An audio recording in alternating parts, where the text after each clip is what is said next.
Red Bull GRCs are now available on iRacing. I personally put my blood, sweat, and tears into this thing, developing the cars, the tracks, the dirt, making sure it is authentic as possible, and I really think you guys are going to love it. The best part is that this 600 horsepower Volkswagen Beetle is free to all members. So get signed up now and come race me online.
Simulated racing can be awesome, but it can also be kind of a free-for-all.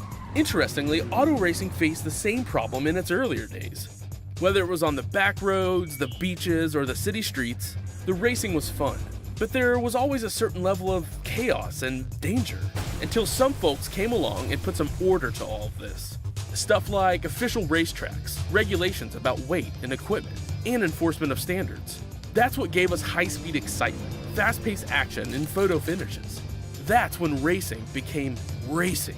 The guys over at iRacing.com have made the same transformation in the world of sim racing. Sure, they've got the most accurate tracks and realistic cars out there, but that's just the start. See, iRacing analyzes the performance and results of each driver in every race, so you can be sure you're always placed in races where the competition will be tight, and that those reckless drivers who ruin it for us all are kept in the pits. Not to mention that with over 45,000 active members already in their vast community, you can find races day and night, so you can always get in on the action. You can even join a league of your favorite series. And since updates are always automatic, you don't have to worry about software and can focus on the track. Zip up your fire suit and check out iRacing.com.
Welcome, race fans, to the Talladega Superspeedway. Tonight we've got on hand the NASCAR Xfinity Series cars, otherwise known on iRacing as the B-Class Oval cars, for some fun racing at Talladega Superspeedway. And Brennan, Zach, as always, this place is I can't even think of the word now. But it's going to be exciting no matter what. Even if these guys have cautions every few laps, it's going to be exciting. That's just the nature of this track. Close quarter racing, door-to-door action, bumper to bumper, fender to fender. This is going to be fun. Now, as we're waiting here for practice to conclude and Brennan to get in the session, Brennan is having a bit of an issue getting into the session. Just had to update a couple of things with iRacing. So he's there. He's just being quiet at the moment. But we will have 3 of us on hand tonight for the first time in quite a while. Chase Howard asking if there's a schedule when we go live in iRacing. We did post kind of our plans for 2018 a couple of weeks ago. You just have to look around the Facebook page for now.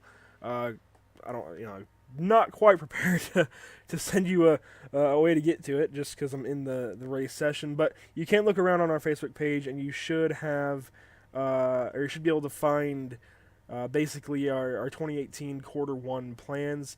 We will be carrying primarily iRacing Weekend Warrior races on Saturday nights throughout 2018. We've forged a deal with them, and I got to thank them for moving forward with us on that. So, anyways, as Matthew Fuerst was pointing out, we have about 5 minutes left of practice, so we'll go through the practice results as of current. And currently, William E. Moore on point with Waylon McConnell in second, Joe Johnson in third, Bo Givens in fourth, Liam Brotherton fifth, Jim Ott in sixth, Tim Cox in seventh, Daniel Falkingham in eighth, Brent Bridgers in ninth, and Tyler Johnson in 10th. Yeah, we got Michael. I apologize for any names. Mike in 11th, I believe, Zella in 12th, David Borden in 13th, Theodore Baumgartner, I apologize, in 13th, David D. McCullough in I've lost track of where All right, I so am. it's okay, Zach. From 11th through 20th, we've got Michael D'Amico, Jonathan Mazzella, David Bordney, Theodore Baumgartner, David McCullough, Christopher McCullough, Terry Landis, Judson Atkinson, Zachary Bevan, and Blake Griffith in 20th spot, currently in practice. All right, Blake Griffith in 21st, Donnie Gatton in 22nd, Kenneth McCullough in 23rd, Gregory Seeger 24th, G.T. Hawkins in 25th, Brett Beasley 26th, Joe Mort CJ Gates in 27th. I apologize. So, Zach, you're actually, in addition to having some pronunciation issues, you're lagging a little bit there, so that might have been part of the problem. So that's why some people might hear his voice a bit off and a bit robotic. But we'll get that sorted out as the night goes on. We got to thank everyone for tuning in thus far. We should have a pretty exciting race tonight. I'm actually not sure on the lap count, so Zach, if you could provide me with that, that'd be great. But right now, I mean, there's nothing to really see as these guys conclude practice other than going around Talladega Superspeedway. It looks like right here we've got David McCullough pulled up in his number 24 Wrangler Chevrolet Camaro. Possibly just running a single car run, but he's also got the 17 just ahead of him. So, these guys will have all kinds of different strategies throughout practice at a plate track like this. You never know if they'll want to run alone or if they'll want to team up with some teammates and run that way. But you see McCullough actually now pulling off the track. So we'll look around here. We've actually got Donnie Gatton on the speedway. It is a 60-lap race, by the way. Sounds great. So 60 laps on hand here at Talladega Superspeedway. Personally, I myself am a little bit under weather. Real quick, I'm actually going to step away for just a moment, try and get some cough syrup because I'm going to need that. And Zach, I'll leave it up to you for a moment. Well, as we continue to finish up practice here, practice is just under 2 minutes, coming towards the end of it. The times are pretty close together. I mean, separating from first, I want to say, to about 12th, we're just under 6/10, it looks like. So, everyone is pretty dang close, so we're going to have really close racing. We're going to have really close bumper-to-bumper action. It's looking like it's going to be a fun race. As right now, your man on point, as of right now, William E. Moore. I don't want to butcher any more names, but William E. Moore right now sits on top with Waylon McConnell in second, just separating them by about 0.02 of a second.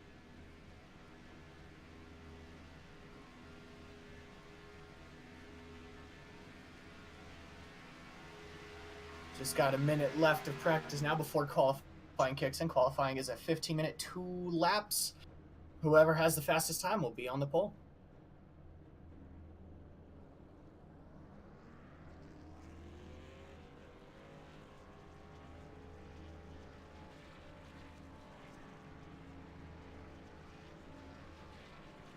And as always, I want to thank every single one of you guys for tuning in to PSI TV tonight to watch this close door-to-door action here at Talladega Superspeedway for the running of the iRacing Weekend Warriors here at Talladega tonight. Thank you all for spending your time. Kick back, kick your feet up, turn on your TV or whatever you're watching this on, because you're about to see some really good racing out there tonight.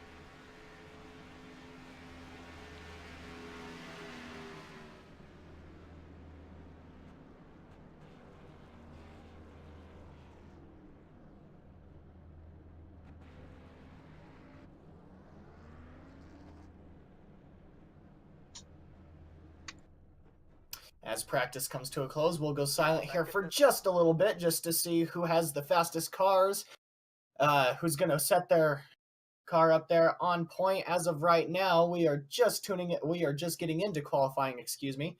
So we're just going to have to wait and see who is able to put their fastest car up there.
Welcome back, guys. Sorry about that. I had to step away for a moment, get some throat medicine. It's not doing too well, but if you hear me go quiet at some point, that's exactly why. But so far, only one time put down. I believe that was possibly an outlap from Donnie Gatton. That's a bit off there to run on 102.168, but we'll be waiting for the times to come in as these guys qualify here. They've got 2 laps to go out there and set the best time they can.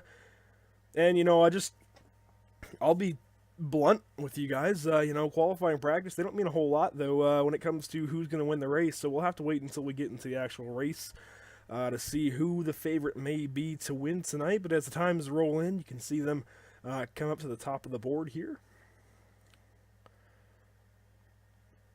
Now, Zach, Brennan, you guys have both raced races here, myself included, in that little group. What do you think these guys will be having to deal with as this race goes on?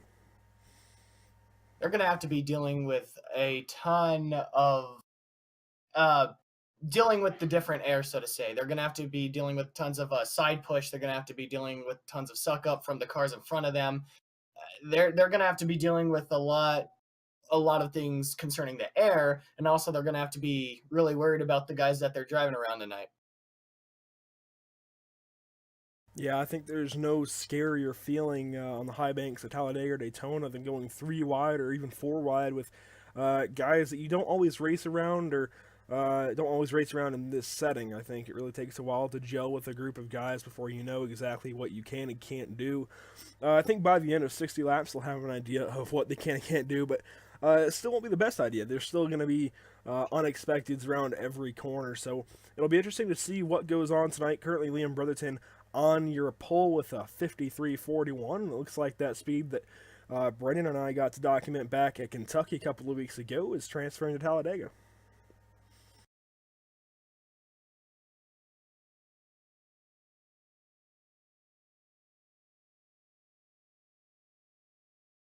And I had the misfortune of not making it last week, but from the sounds of it, it looks like Liam Brotherton up here in P1 right now. Sounds like he had a fast car at, I'm sorry, Kentucky, was it?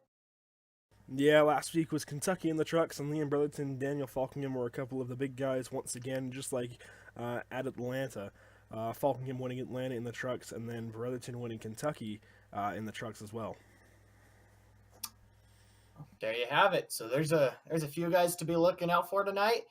But really, this is a wild card track. This is where anyone can get out there and put yourself up front, get your name out there, lead some laps, possibly even steal a win at this thing. So I'm not taking anything away from those guys. I mean, those guys know how to get it done, obviously. But we could see some names out there that we didn't previously mention before out there running up there on the top 10 tonight. Yeah, this is the place where anyone who's in the field has a shot to at least make something happen, whether they win or not. They've got a great chance here just by showing up. So I'm not sure on the fast repair count, but if one of you guys could get that for me, that'd be great to have as well. I actually didn't think to check that, but depending on the fast repair count, we could see guys end up backing out after one wreck, and then some guys stay in it. And the guys that stay in it, even though they've been wrecked once, might still have a shot to win, and they could always be the guy who ends up winning it just by virtue of a wreck up ahead at the end of the race. You never really know. I think it's always worth it as long as you still have a motor in the car to keep going, just in case something happens at a place like this. Oh yeah, I completely agree. Aerodynamics is one of the biggest things here at a super speedway race.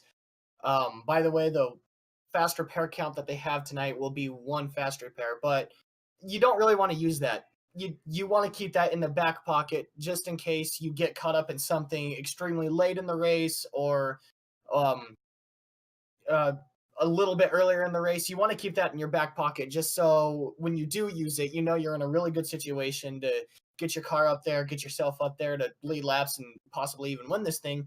So I think it'd be wise for these guys, knowing that they have one fast repair, just to be calm these first about 30 laps, maybe about 40 laps, and then to start really getting racy. I know at the back of their mind, they all have that one fast repair in their back pocket, but you don't want to use it after 10 laps. That's the one thing you don't want to do, especially here at places like Talladega or Daytona. Yeah, it's always unfortunate to have to use a fast repair at all in iRacing, but even more so when you're trying to run a bit of a lengthy race at a place like Talladega. 60 laps might not sound like a lot, and it wouldn't be at a lot on a place like Bristol or even Concord or a couple other short tracks like that. Sounds like nothing for those places, but when you're going 200 miles an hour around a 2.66 mile racetrack, that can be quite lengthy, and it's even longer when you're at a slower racetrack. But it's gonna feel like hours for these guys, even just in 10 minutes. So that's gonna be something that comes into effect towards the latter stages of this race. And I could tell you from personal experience, it takes forever just to get through the first 10 laps. You're holding your breath. The restart is going to be insane, or the initial start's going to be insane. So the first 10 laps, you're holding your breath. You haven't really raced around these guys. Well, some of them hasn't raced around some of these guys, so they don't know what they're going to do. They don't know how aggressive they're going to be right off the get-go. So most of these guys are going to be holding their breath coming for the first 10 laps, excuse me. So, I mean, to be holding your breath for 60 laps, that's a long time. I mean, this track makes you hold your breath pretty much every second. You don't know what the guy in front of you is going to do. You don't know what the guys behind you is going to do. You hope you guys are on the same page, but you have no communication towards them. So, I mean, every time you go around this track, it feels like an hour just to complete one lap. Yeah, you're only taking about 60 seconds to go around this place, but, you're completely right, Zach. It feels more like 60 minutes. And these guys, they're going to have to pace themselves, really. They're not going to be able to just immediately go out there and push, because in this probably about hour and a half race, I would expect, you can easily take yourself out in the first couple of laps. Brendan, have you made it in the session yet? Yep. All right, so Brendan, I'll let you take the top 10 whenever you're ready here as we get ready to grid. Alrighty, the pole tonight is going to be Liam Brotherton. To his outside is going to be Jason Jacoby. Row 2 is going to start with GT Hawkins on the inside, with William Moore to the outside. Our third row is going to start with Gary Sexton to the inside, with Tim Cox to his outside. Row 4 is going to be Jim Ott and David Bourdin to the outside. Row 5 is going to be Blake Griffith to the inside, and Michael D'Amico to the outside.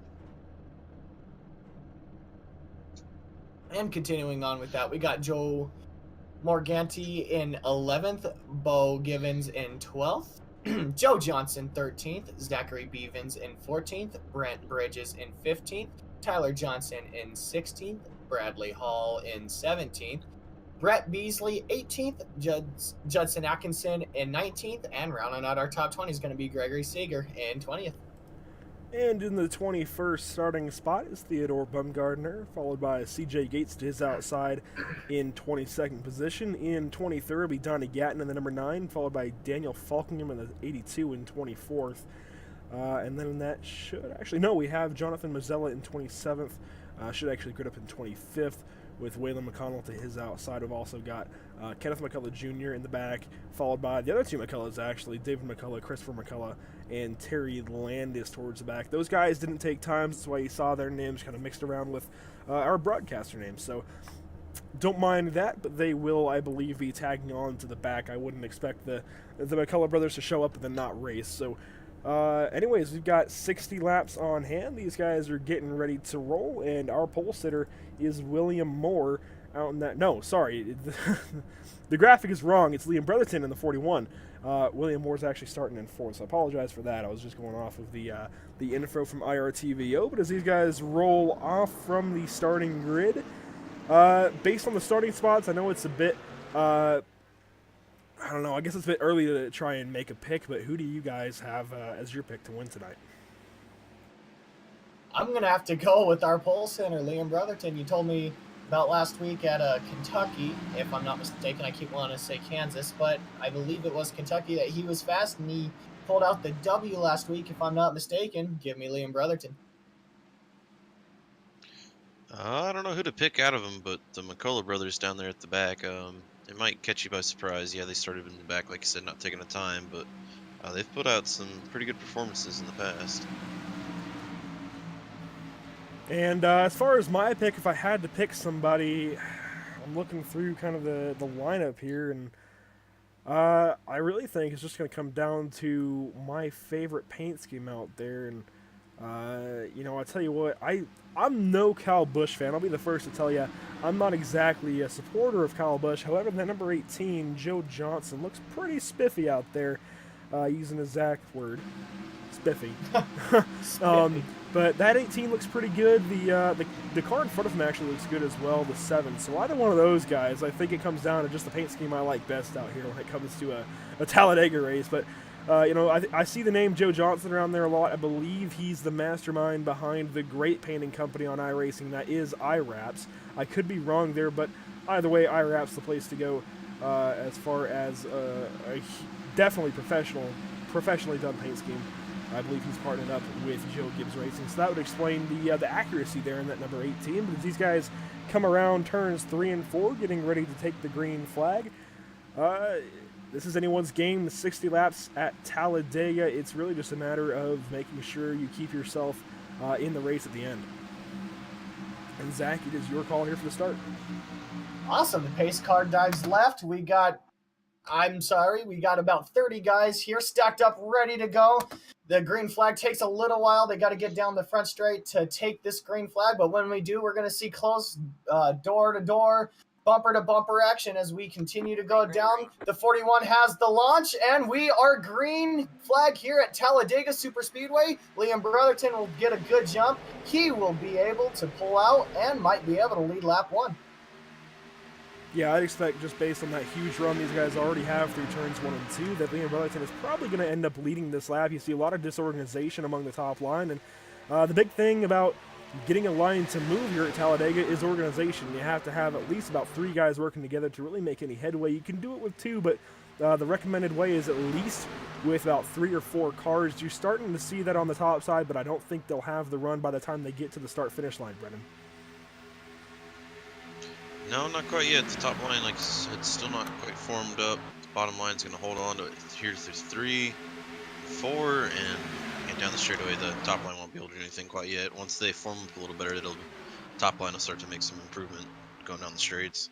Yeah, you have to watch that 23 car coming around the top side. He may actually steal this lap. No, not quite, but that was very close. That Air Force car, the number 23 on the top side. William Moore, I believe, in the 23 tonight. Yes, William E. Moore in the 23.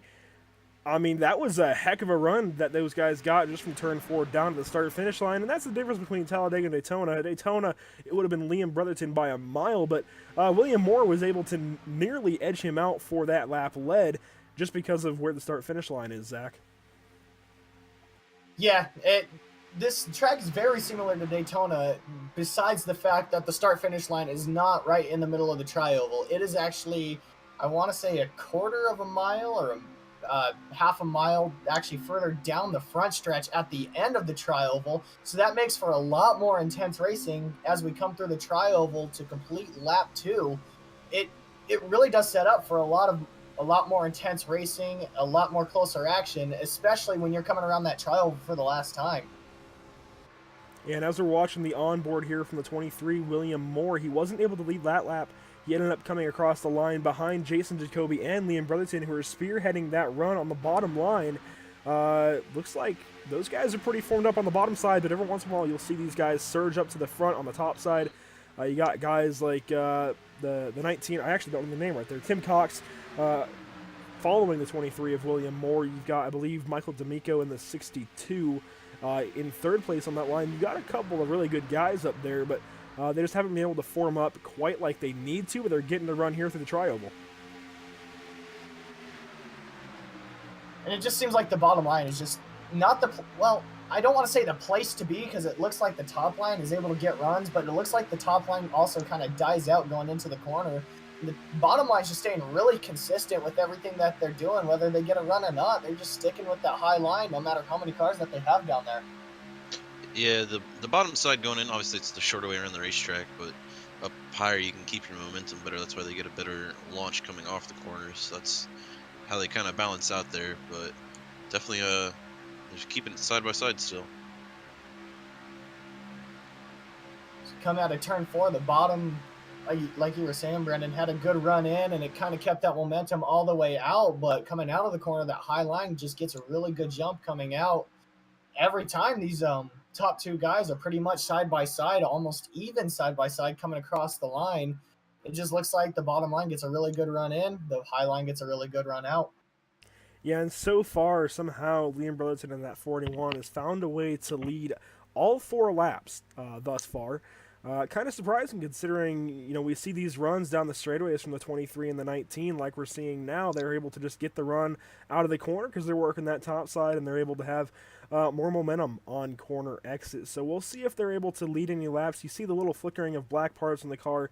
That's just part of iRacing having a bit of an issue rendering the cars from this distance. It might be one of my graphic settings as well. We'll try and fix that for the future. But these guys coming around the start and finish line this time again, and now we're starting to see that top side really just dissolve, I think.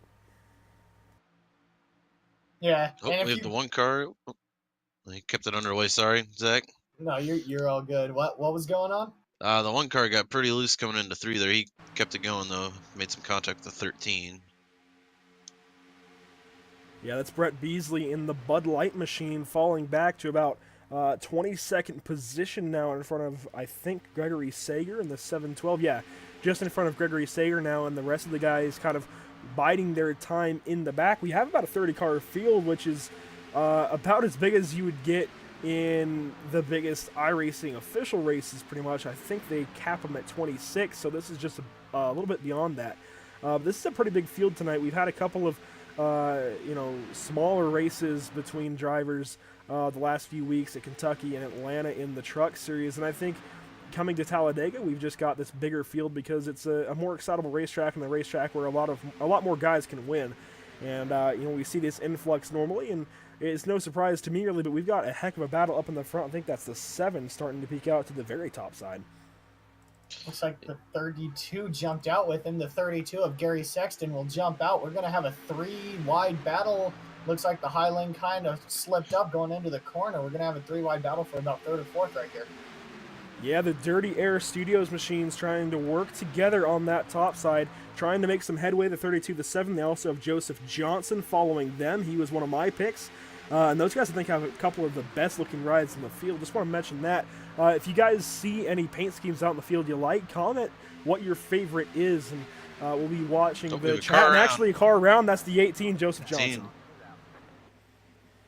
It's the broadcaster's curse. That it is. You see his mangled M&M Toyota Camry on the top side of the track now in turn 2, trying to get back rolling. I'm not really sure what happened. I think he got a bad bump from behind because we saw his car just suddenly pitch around in turns 1 and 2. We'll get an instant replay on this. He got a hard hit from the 61 of Terry Landis as well. Just didn't see him coming down on the low side there. Give him a good hit right in the door. Yeah, so we've gone back now to where he's actually going to pop up to the top side and follow the 7, and I believe it was the 32 on the very top side, making it 3 wide on just about lap 7. And I think this is where we'll see a bad bump from somebody to the 18. I'm not sure who it was that got him. It looks like maybe the number 5 car, the Exalta Chevrolet Camaro. And actually, no, it was the 24. It was McCullough. David like McCullough, I believe, in the 24 just gave him a bad bump. That actually, now that I think back to it, did the 18 come down? From what I was seeing, it looked like he was coming down a little bit, trying to get back into the middle lane, and just the car in the middle lane right there just had a good enough run and just wanted the same real estate. Yeah, we're watching it again a little closer that time, and I think that's the 18 coming down. Just thought he was clear, wasn't quite clear. You'll see the 61 end up piling in, and some more cars as well from the back. The 9, Donnie Gatton, wasn't involved, and more. We'll try and watch this time from David McCullough's on board. I don't think that was McCullough's fault there with that incident. I think he was just trying to work the middle side, and I believe, and I could be wrong here, but I believe the 18 is going to come down on him. We'll watch this time in turns 1 and 2, and yeah, I think the 18 was just trying to come down, and I think maybe McCullough could have checked up, but everything happens so quickly that it's easy to call somebody out for something they could have done, but in reality, he just may not have had the time to react to that. And everything happens so quick here at Talladega. You're going straight 1 second, and the next second there could be cars just flipping in front of you, and it's pretty much in a blink of an eye instant. So you really got to be on your toes. That's why we're saying you got to hold your breath at this track. It's not something you take lightly here at Talladega. Yeah, I mean, everything happens so quickly. Brendan can attest to that as well. It's hard to miss something like that. It's easy for us to call somebody out for doing something wrong, but in reality, unless you're in the cockpit of that car, you don't exactly know what's going on. Any number of things could have caused any number of wrecks on any given day at a place like this. Yeah, with the amount of speed that they carry through here, there's just such the closing time on incidents like that. You just have, like you said, almost no time sometimes to react, especially if you're in the draft situations like we saw a little bit where all of a sudden the driver in front of you just steps out and all you see is cars sometimes, unfortunately.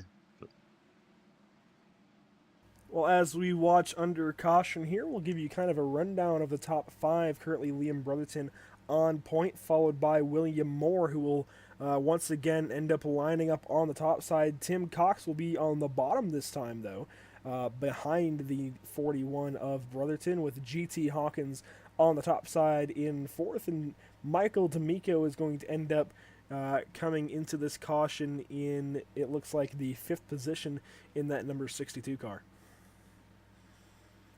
I think I think your timing's just a little bit faster than ours. I still got Michael D'Amico in seventh for me currently. Yeah, me as well. Well, we'll see exactly what happens here, but either way, got one solid run in there until that first caution. And do your guys' picks change at all? Because, quite honestly, I don't know. I mean, it was only about 8 laps that we got in there, but the 18 looked pretty good and then just got caught up in that event. He has a faster paired car, though. It's all back to normal, back to fixed up, like he started the race. And quite honestly, Zach, your pick is still leading. He was able to lead that bottom line. He didn't really change his entry going in or exit going out of each corner. Kept it nice and smooth, nice and straight, and he was able to keep the guys behind him in line, and that's what kept him the lead, I believe, through those first 8 laps before the caution. My pick here, David McCullough, before the pit stop cycle, he was all the way up to 13th. Made a pretty good run for 8 laps, I'd say. I think he may be someone to look out for still. Yeah, and actually bringing back David McCullough into the conversation, that actually reminds me, those were at least your pick and my pick were the two involved in that wreck, Yeah. at least at the start. So that's a bit of, I guess, interesting going-ons there. So we'll be watching as the rest of this race goes on. We've got 50 laps to go, as the ticker now shows in the top left. And, I'm actually going to pay a visit to the 82 real quick. I don't think we can bring him up for the interview. Actually, we may be able to. Let's see if we can get him in here. That's going to be Daniel Falkingham. We'll be able to steal him real quick. Daniel Falkingham, this is Andrew Cardinale in the PSI TV booth. Do you have a copy? Got you loud and clear. Well, man, we saw you win at Atlanta in the Hooters machine, and then last week had a pretty good run at Kentucky, or at least last race that we broadcast. You had a pretty good run at Kentucky. Ended up falling short to, I believe, a couple other guys, and ended up finishing about third, I think it was. But you're 82, kind of mired in the back right now. What's your plan moving forward? Yeah, my strategy with a lot of these plate races is to just stay in the back, mainly just stay out of trouble. Because we got one fast pair, and I'm trying to save that as much as possible. And I just want to stay in the back, stay out of trouble, because I really need to be there at the end. Sounds good. Well, you're kind of one of the fan favorites out in the chat, so I found it kind of fitting to bring you up in a surprise interview to these guys. So, is there anyone you want to give a shout out to? Yeah, I got to give a shout out to my parents that are watching. Shout out to all my friends that are watching as well. I share your broadcast every week so everyone can tune in, like that are friends with me. So try to help you bring out a large audience, and I think it's working really well. Sounds great. Well, as far as who puts it into that car, who puts their blood, sweat, and tears into that car, who makes it happen for you week in, week out? Mainly is I'm really not. And right now, I'm actually in an alliance right now with a few people today in this race because we've come up with a plan to try to work this race out because I feel like we can all work together. I feel like we can be there at the end. So I've grouped up with a few people, and they've really helped me along the way. So I'm excited. Well, sounds great, man. We'll move you back up and let you get settled in for the rest of this race. Best of luck to you in that number 82. Yep. Thanks, Andrew. And again, that was Daniel Falkingham, who won in the Hooters machine back at Atlanta in the trucks here in the iRacing Weekend Warriors group, and he was able to win the big payout that week. That was actually just ahead of the Christmas weekend. So, he ran a pretty good race there. He just dominated the second half, and he ran pretty good last time out with us on board at Kentucky in the trucks, and right now, sounds like he has a plan to get back to the front in this race as well. And it's smart to just kind of go to the back. I mean, when you're riding back there in the back, you're not really looking for any wrecks. All you're really working with is the people right there, and you're not really worried about what they're going to do because they're doing the same strategy that you are. So it's a smart strategy. I applaud him for it. We're just going to have to see if it works out for him coming down towards the end here. And I just want to mention, before I give the call for the restart away to you, Brendan, So far, 29 of 30 cars are still on the lead lap. The only car who is not on the lead lap, even after that first incident, is Tyler Johnson in the number 20. I'm not sure what happened to him to put him 2 laps down, but currently he is the only driver out of 30 cars that is even a lap down at all. So that's pretty nice to see everyone's still in it so far. And Brendan, I'll give it to you for the restart. Alrighty, we're coming out of turn 4 here. Pace car lights obviously are out. We're getting ready to go green. Liam Brotherton on the inside, William Moore on the outside, starting out this first row here. I believe we go on green in this league. I forget every week. Or I don't know if it's the leader's choice or not, but we'll see what happens here as we get ready to go underway through the tri-oval.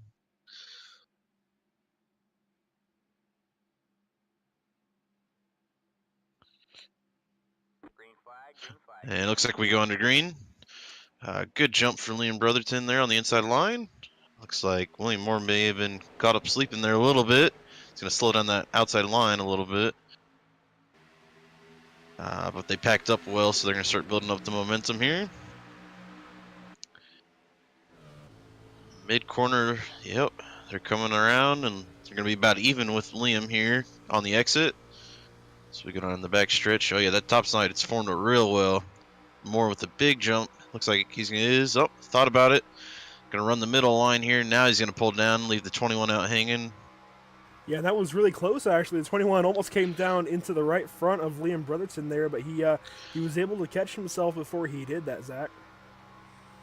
Yeah, just that high line got formed up really well coming out of that caution, coming to the restart. They got bunched up really quick coming after the line, better than the low line did, as it looks like Liam Brotherton's going to go to the high side, try to retake the lead from up there to give the 23 that lap lead, but the high side just got bunched up quicker. They got momentum built up quicker, and coming out of the corner, like we were saying before, you have momentum coming out of the corner on the high side, and they already had it all bunched up, and they showed that the high side can get it done up there.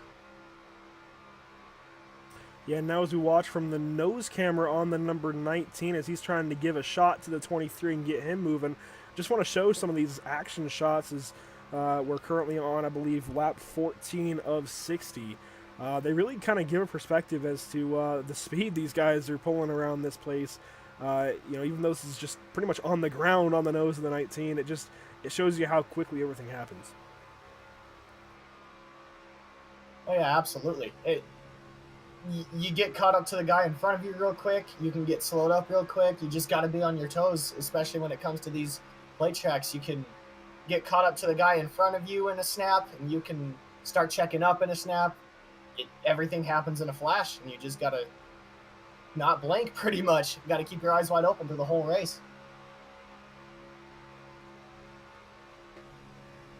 Yeah, now as we're on board with the 19 of Tim Cox, you can see just how tight everything is right here. There's not much room up to the 23. There's not much room to the outside of the 41. So you really have to be precise with your movements here, Brendan. Yeah, definitely, and especially not necessarily too much when you got a good draft like this, but sometimes pulling the side draft can help you out a lot. So you'll see some of these drivers, they'll get really close side by side to each other just to pull the draft off of them as well. But yeah, pack racing like this gets kind of hairy sometimes, how close you can be with the other drivers. And currently, William Moore is still your leader on the bottom side with the benefit of Tim Cox behind him. But Liam Brotherton trying to work that top side, and actually, he just led that previous lap. He was able to get a push from the 21 that looks like GT Hawkins and actually get up there and take that lap for himself. But this time, it looks like William Moore may have the advantage out of turn 4. Go ahead. Oh, yeah, a little push from behind from the 62, or the 62 got a little push from behind, going through here. To the line, yeah, it's still going to be more. The bottom line it seems a little bit better formed up still. The 21 a little bit earlier, not quite sure what he's wanting to do. I don't know if maybe he's looking to find a way around Liam Brotherton and get some positions forward there or what, but he's not really drafting really well. He may have some overheating issues, it looks like either. He stepped out a little bit there. But looks like they'll get settled back in here going into 3. Yeah, and you mentioned the 60 giving a shot to the 62 out of turn 4 a lap ago. We're on board now with the 60 of Bradley Hall, and that just goes to show exactly how quickly everything happens and how hard it is to actually make sure you're not going to hit the car in front of you, or if you do, give him a pretty good shot, that you do it the right way. And it's so hard to give him a shot the right way. I mean, coming into a corner or coming out of a corner, you don't know what the guy in front of you is going to do. You're just kind of predicting where the guy's going to be and where you got to place your nose. One little slight mistap and it could send the whole field into a frenzy of wrecking. One little non-tap and it could slow up your whole line to the point where you lose even a few positions. So, I mean, when you're bumping the guy in front of you, you really do have to be precise, getting into the corner, coming out of the corner, and making sure that your line stays where it is. Again, just real quickly, I want to mention, I see a lot of guys kind of really being liberal with how they, I guess, take the entry of the corner. We saw in turn 3 just a moment ago, a lot of guys really get down on the apron. You can see the 23 on the apron through the tri-oval just a tiny bit. That's really dangerous. Just a heads up to everyone watching and any drivers out there as well. That's a really dangerous thing to do. You can make it work. You can make it work for yourself, and a lot of times they'll dip lower to try and see what's going on ahead of them if they're mired back on the inside line, but it's a very dangerous thing to do. It's better to try and use other references around the track than to dip onto that apron, because, I guess the biggest thing about plate racing, aside from making sure you hit somebody the right way, would be to stay off that apron, because as soon as you jack the left sides up on that apron and keep the right sides on the track, you're going to get very, very loose. And if you were to go down there with all 4 of your tires at full speed, you would just go straight back on the track. So it's just a very dangerous thing to do. I see a lot of these guys doing it early. And, you would think with how wide the track is, everyone would be able to see everything that's going on. And that is not the case. When you're looking out your front windshield, all you see is that car in front of you and that fin on the back of the car. That's all you see. You don't get to see the turn coming up. You don't get to see any of the lines that you're taking. You're pretty much basing your race on the guy in front of you. And that's where pretty much keeping on your toes and staying wide awake pretty much comes into play. Not only do you have to focus on the guys around you, to the air, how good of a run that you get and the people around you get, you also have to pay attention to when the corner starts and when the corner ends. And now we're on board with Jim Ott in the number 3, currently in the 10th position behind Donnie Gadden, and leading a smaller group just behind the lead pack. He's also got Gregory Sager behind him, Judson Atkinson, and some others right here. And this little kind of, it's almost the second cell to this front pack, but it's really starting to become just the back end of this front pack. And these guys have actually spread out quite a bit. You see a couple of these packs, but if we move further back, I think it's about around the 75 car. Yeah, the 75 car is the leader of this second group, and they're actually starting to catch the first. And going into 3 here, we're going to go 3 wide for 3rd place. It's a 32 and the 7 leading the high line. Oh, 7's going to drop back in, and the 32 as well there. The top line kind of fell out a little bit coming off of 2. Gave them the opportunity there to do that.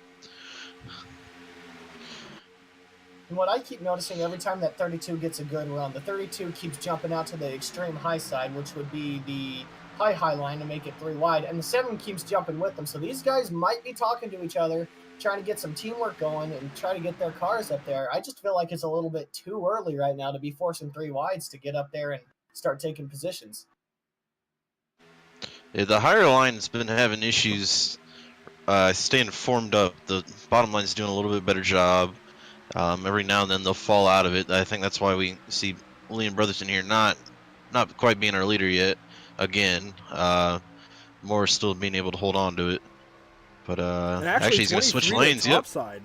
Yeah, 23 just went to the top side, maybe to benefit from the runs that they get off the top, out of the corner. And actually, yeah, a big moment further back, I believe, with the 32. There is a bit of a freeze with the screen for just a moment.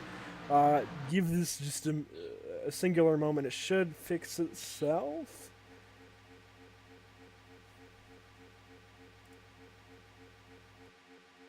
We continue looking on. It looks like just that little bit of a jumble back kind of upset the high line. The advantage right now is at the low line. As I say that, the high line gets a really good run coming out of turn 2.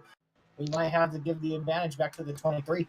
And the 32 and the 7 have picked up way high. I actually have a car in the wall. I didn't catch a number there. I heard it happen, though. And guys, sorry about that bit of a moment there with iRacing kind of spazzing out. It has fixed itself, but there was a bit of a technical difficulty moment, but we're back on. Everything's working fine, and now we've got the 1923 vying for position out here out front.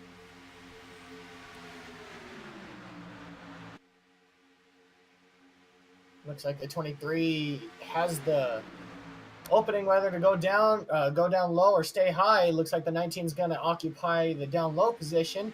So the 23 is going to have to stay high. But it's kind of interesting to see that the 23 decided to go to the high line instead of staying on the bottom where he was staying consistent leading laps. He decided to jump outside and kind of risk it. So far, it's paying out for him.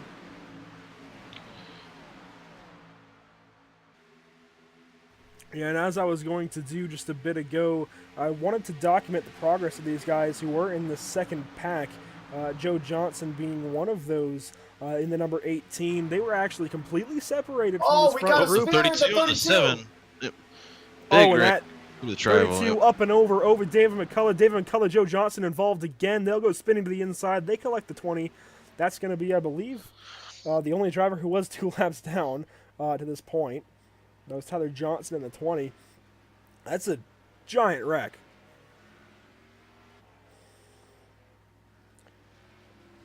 And as these guys pointed out, that was the 7 and the 32. Trying to find them now so I can give you guys a replay. Looks like the 712 gave the 32 a little bit of a bump there. That was a really tight 3 wide there, so just not a lot of room to move. Alright, so we're watching these Dirty Air Studios guys on the top side, the 32 and the 7 black, white, and yellow, and blue, white, and orange, respectively, on that top side. Watch them as we come through the tri-oval. Something happens here with, actually they were 3 wide, the 32 had gone 3 wide, gets that weird tap from the 712 like you mentioned, Brennan, and it's just on from there. Yeah, there's a right way, and that was not the right way to do it. It's so tight there. They fit that in between the 2 lanes there. There was no way anything was going to work there, I think. And I feel like 3 wide right there could have been avoided. I think the 32 could have checked up just a little bit. The 7 could have checked up just a little bit. And they could have stayed on the high side. I mean, I give them props for trying the 3 wide, but I just feel like it was a little bit unnecessary there. It cost them and a few others in the field because of it. Yeah, that was Gary Sexton who made that move to the middle. And watch this time, or one more time. Watch the 32 through the tri-oval. He's going to move down on Sager in the 712 a little bit, make it 3 wide, and then he's really kind of crowding Sager down, and then that's going to end up costing Sexton big time as he's going to go for a ride on the top of the 24. That's just, I mean, it really is just being aggressive early, and Gary Sexton was just trying to kind of pinch the 712 down and help him out, and probably help the 7 out as well. I think those guys are probably teammates. It's just a matter of, they were trying to make headway, and you can't really blame them for trying to make headway. Maybe not the greatest way to go about it once we see this giant wreck happen, but how are they going to know that's going to happen? You're very true. And don't get me wrong, I'm not trying to down him. I mean, he felt like that was the move to make, and he made the move, and I'll give him credit for that. Just, I feel like we still got about 30 laps to go. We're not even fully halfway through this race yet. I feel like 3 wide, if he wanted to take it to the outside, that would have been fine. But since he kind of forced it to the inside of the 27, I want to say, I believe I might be wrong here, and the 712, I just felt like the move at that particular time was just a little bit too aggressive, and it bit him in the butt. Like I said, don't get me wrong. I applaud him for making the move. He felt like that was the move he needed to make. So I felt like it just a little bit too early to make that move.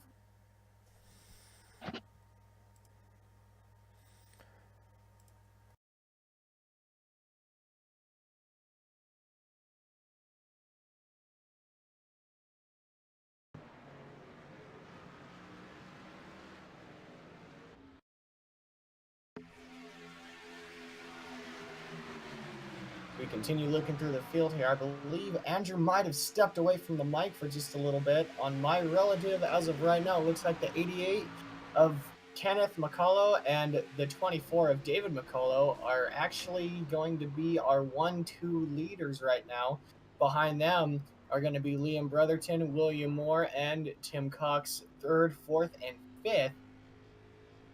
As we cross the line, everything kind of updates. I do apologize. Liam Brotherton will be our leader. William E. Moore will be 2nd.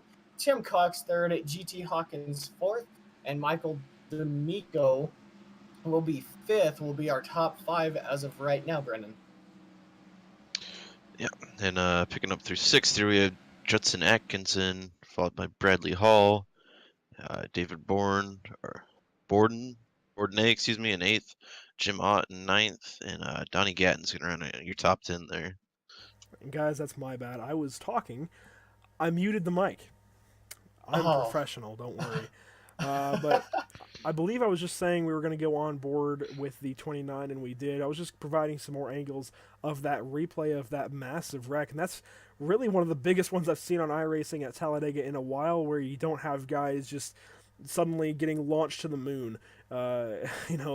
That happens from time to time on simulators like iRacing, and I'm very surprised we didn't see somebody get launched to the moon that time. Just the way they were hitting each other and hitting the wall. But Zach, you're absolutely correct. Liam Brotherton still on point, and I really think it's going to be hard for anyone to unseat these guys up at the front. Yeah, and I'd just like to mention, we go on with the commentator's curse there, that David McCullough unfortunately involved in that one as well, and I think he already took that quick repair last time to get the damage fixed, so looks like he's going to have a rough night from here on out. Yeah, we're definitely going to see more guys fall victim to not being able to get back on the track. Actually, McCullough, I think, just is rolling out of the pits right now, and there he is, the number 24 Wrangler machine. So he's still going. He's got a fair amount of damage, and it's going to be hard for him to overcome that at a place like Talladega, but he's at least still moving, still in this race, and hasn't given up just yet. You also see the 7 of Blake Griffith there in the Dirty Air Studios Toyota Camry. I think he might try and help the 24 get up to speed. But yeah, it's really unfortunate that so far Zach's pick is walking away with this thing, more or less. Has led 17 laps and actually now 18 so far out of, I believe, 27. And both Brennan's pick and my own pick have been mired in wrecks together, the 18 and the 24 actually. Yeah, it's unfortunate. Well, let's knock on wood that Liam brother can keep it together tonight. Maybe he can walk away with the win. Well, what do you all owe me if Brotherton actually does walk away with it? I picked the winner. I mean, what will y'all owe me? Tell you what, you can have the opportunity to run some more road races and get your safety rating up in your road class to run the 24 hours with us. That sounds like a pretty good deal to me. Yeah, I'd agree with that. Was not expecting that. I'll take it. Why not? All right, so I think we might try for another interview. Pace car lights are still on. Tell you what, let's get Liam Brotherton in here real quick, our current leader, and Zach, I'll let you take this interview away as he's your pick. Alrighty. Liam Brotherton, this is Zach up here in the PSI TV booth. You got a copy? I do, sir. Alrighty, well, you've been up here leading this race. You've pretty much been in the top 5 all race. I feel like that's kind of your strategy, to stay out there, stay out of the wrecks. But just to kind of confirm with us, is that the strategy that you're going for right now? Absolutely. Give me 1 second here, guys. Alrighty, no problem. Anyway, yeah, I had a bunch of chatter going on, so I wanted to make sure you didn't pick that up. But yeah, I mean, just trying to stay out of the wrecks is the best idea. So if I can stay P1, that's what I'm going to do. Awesome, man. Well, I heard you, I believe it was you who last week in the truck series went to Kentucky and got the W, if I'm not mistaken. A couple weeks ago, excuse me. You're my pick for tonight. I hope the broadcaster's curse doesn't come down upon you, knock on wood, but I'm rooting for you out there. I hope you can keep it up there, and looking forward to talking with you coming towards the end of this race. Is there anybody you want to thank before we get going again on this next restart? Yeah, well, we got Jason Jacoby in here. Just got added to Slip Angle, so have him in here. He's streaming, so it's fun to have him here, and also my friend Brad. So just having fun, doing some pace laps at old Talladega. Heck yeah, brother. Well, you've been able to keep that car up there in front. You've been able to lead some laps. You've looked good doing it. We hope for the best up here in the PSI TV booth, and we'll have a chat with you after the race, bud. All right, 10-4. And again, that was Liam Brotherton from Slip Angle Motorsports, the number 41 Toyota Camry here tonight. Doing a great job so far of trying to assert himself as one of the guys to beat, if not the guy to beat in this series. And actually, looks like these guys are maybe just waiting on the wave rounds, but there's a couple of drivers, that hadn't taken their wave round yet. The 61, I believe, was the slowest to get going there, but Liam Brotherton currently has led 19 laps, and we haven't even gotten to halfway, which will be 30 laps in the books. So I believe he'll have 2/3 of the race led by the time we get to halfway. To lead most laps at Talladega, that really means that you're one of the fastest ones out there, and that's one to keep an eye on coming down towards the end of the race.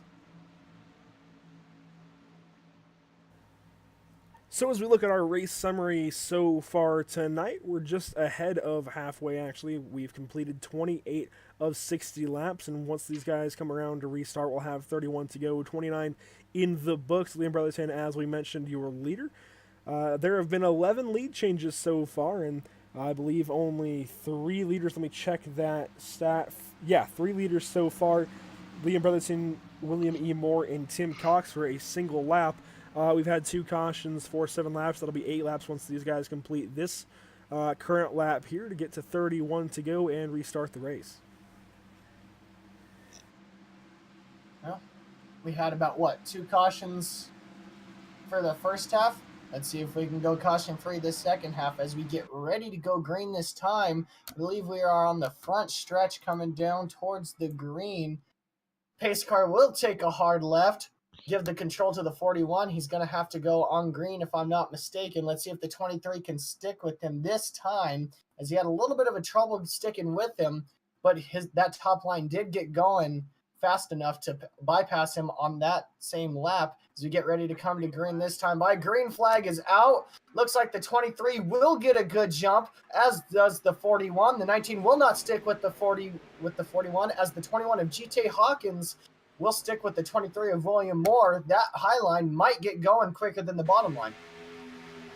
Yeah, and as we watch the brothers in here try to get the help from Tim Cox behind, GT Hawkins is actually going to tuck in behind Cox, and that's really going to weaken that top side a ton.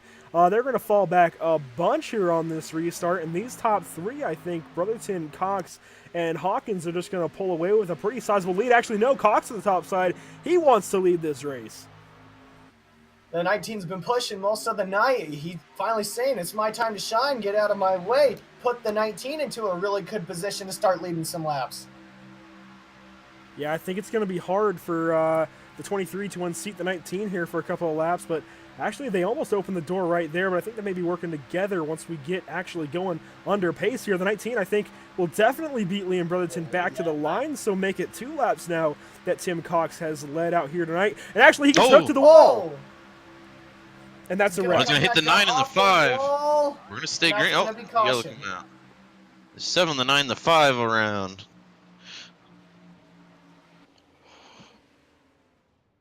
Wow.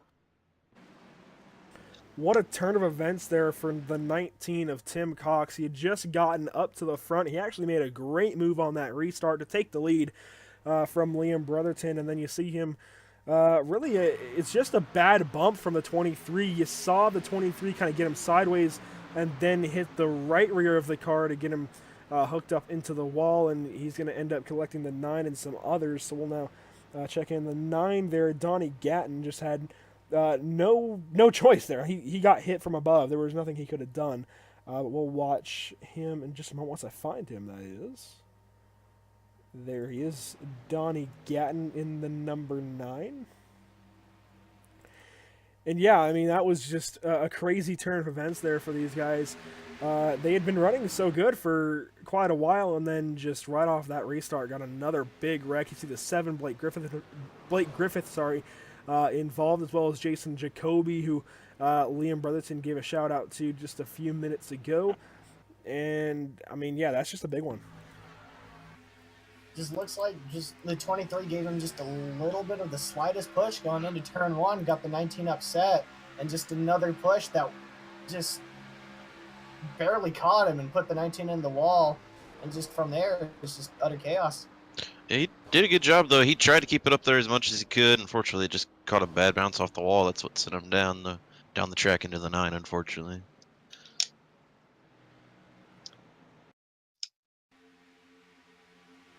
Yeah, and that was Bo Givens that the 9 of Donnie Gadden ended up getting ricocheted into. Bo Givens ended up getting a huge hit on the right side. Actually ended up keeping it straight from there, but you saw guys pile in like the 7 and the 48, I believe it was. Jason Jacoby, I think, in the 48 tonight. Let's see if we can find these guys. Blake Griffith here. Yeah, just, I mean, wrong place, wrong time for some of these guys. There's nothing they could have done. You see Jason Jacoby get involved. He tried to miss it a couple of times there. Blake Griffith as well. He'll be involved. Brett Beasley gets through, though, and I believe that was 39 who also got through. You know, the wrecking, I guess, sorted itself out pretty quick, but it was a couple of really hard hits for a couple of these guys. You know, hope that they have their fast repair ready to go, but they had to use it halfway through the race, so now they got to be extremely cautious on how they race this the rest of this race. Yeah, and we're actually watching Tim Cox come through the pit lane. I believe you'll see him use his fast repair here. He still has it in the bank, considering he hasn't been involved in a wreck yet, so we should see all those body panels snap back into place, and they do.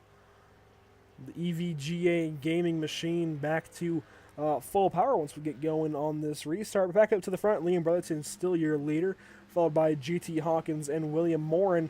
We'll actually go back to that replay. Now that I think of it, we'll try and get a look at just exactly what happens from the perspective of William Moore, because he was the driver pushing the 19, and so we'll watch his on board as they come through turns 3 and 4, and then just watch when he gets up to the 19 through the tri-oval and off into turn 1. That's where this wreck ends up starting.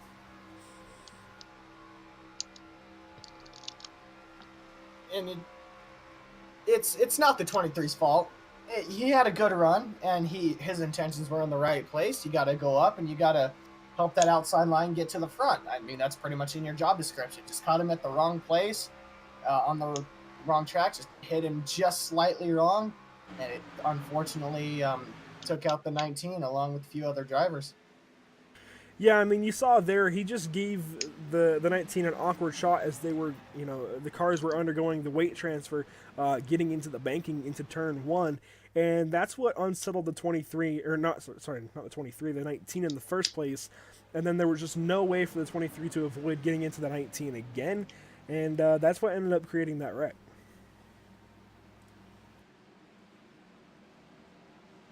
I mean, there was no time for the 23 to react either. He probably barely saw the 19's car dart down just a little bit, but by the time the 19's car did shoot down, the 23 was already giving him another shot, and that shot the 19 back up towards the wall. So, I mean, there's nothing the 23 could have done at that point.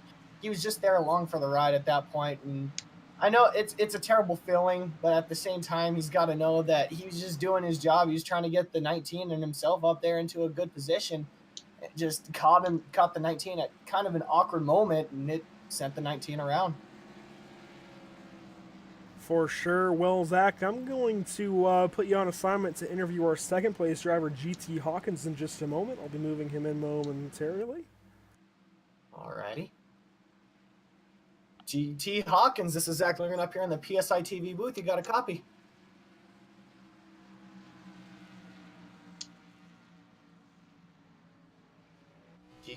GT Hawkins, this is Zach up here in the PSI TV booth. You got a copy on us, bud? All right, sounds like he may not have been prepared for that. We'll move him back up. It looks like he's not available for interviews, so let's see. Let's look through the field and find another driver we could get to. Do we have the 10 car? Judson Atkinson, is he up there? I am not seeing him. I don't see him. Do we have D'Amico, Michael D'Amico up there? I am not seeing him as well. Well, this sucks. I was trying to get an interview with a guy who was towards the front for you guys watching, and unfortunately, it looks like we won't be able to. If Jim Ott is there, we could try and key him up, and he is. So Zach, I'll move him down for you real quick. Ready? Jim Ott, this is Zach up here in the PSI TV booth. You got a copy? Yes, sir. Alrighty, bud. Well, you've been kind of sitting right there in the middle of the field. You haven't really fallen all the way back, at least not from what I've seen. You just kind of been surviving right there. You missed a few wrecks, if I'm not mistaken. What was your strategy coming in? We've heard a few people wanting to draw towards the back. We've heard a few people wanting to stay up front. What was your strategy coming in? Yeah, you kind of said it right there with the surviving. I think I missed 3 wrecks now, but the strategy coming in to really stay up front, hold this track position, give myself a chance at the end. I think we're going to start making a move here soon. I hear you. I hear you. Now, like you said, you survived in some of the wrecks. You missed about 3, I do believe you just said.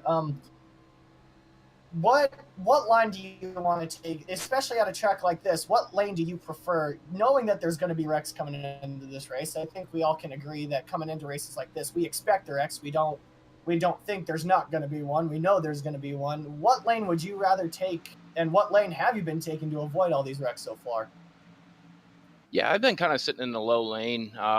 These wrecks seem to keep coming up the track, and that kind of wipes all these cars out. So, that's giving me the shoulder, the apron to work with, and lower parts of that, and kind of well it down. So, so far, so good.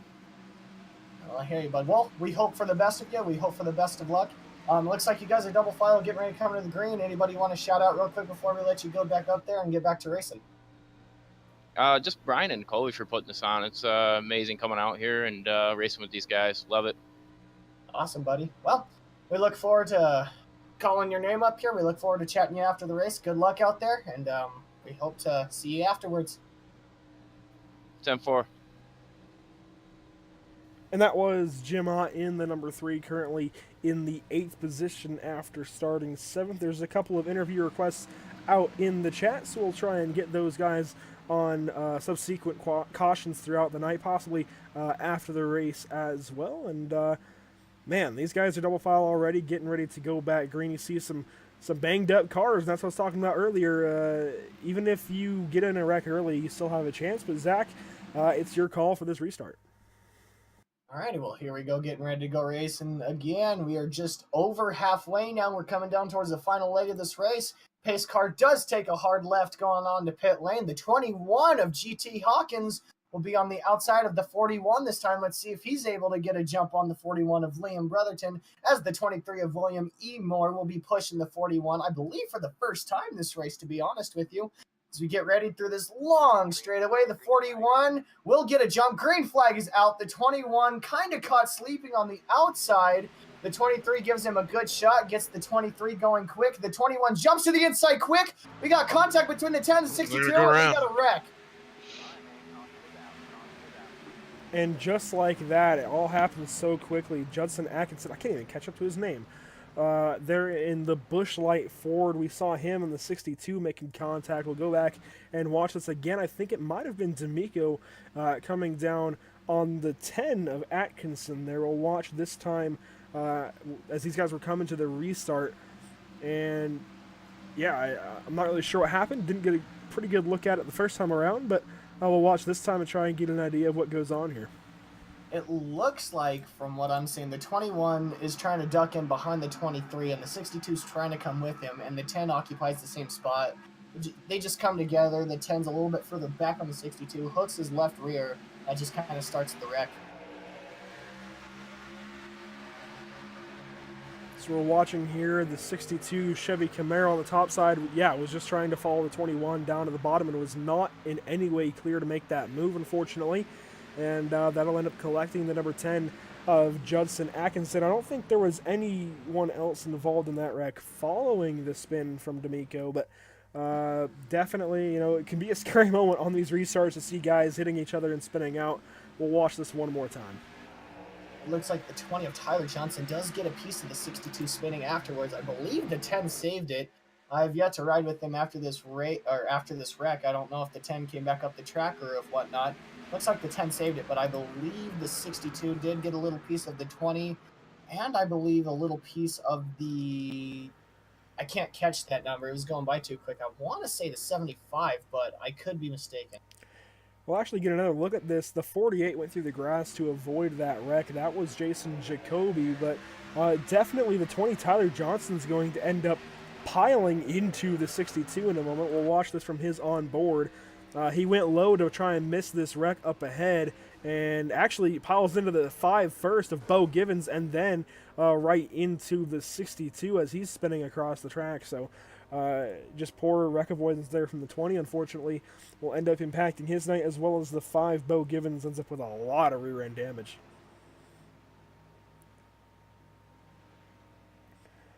So some guys were wanting us to interview a couple of different drivers out there. We're actually, since the 5 was involved in that wreck, we're going to let him have any chance he needs to cool off before talking to him. So Bo Givens will wait until the next caution. So we'll try and get Joe Johnson up here, provided he's in TeamSpeak. I'm not sure.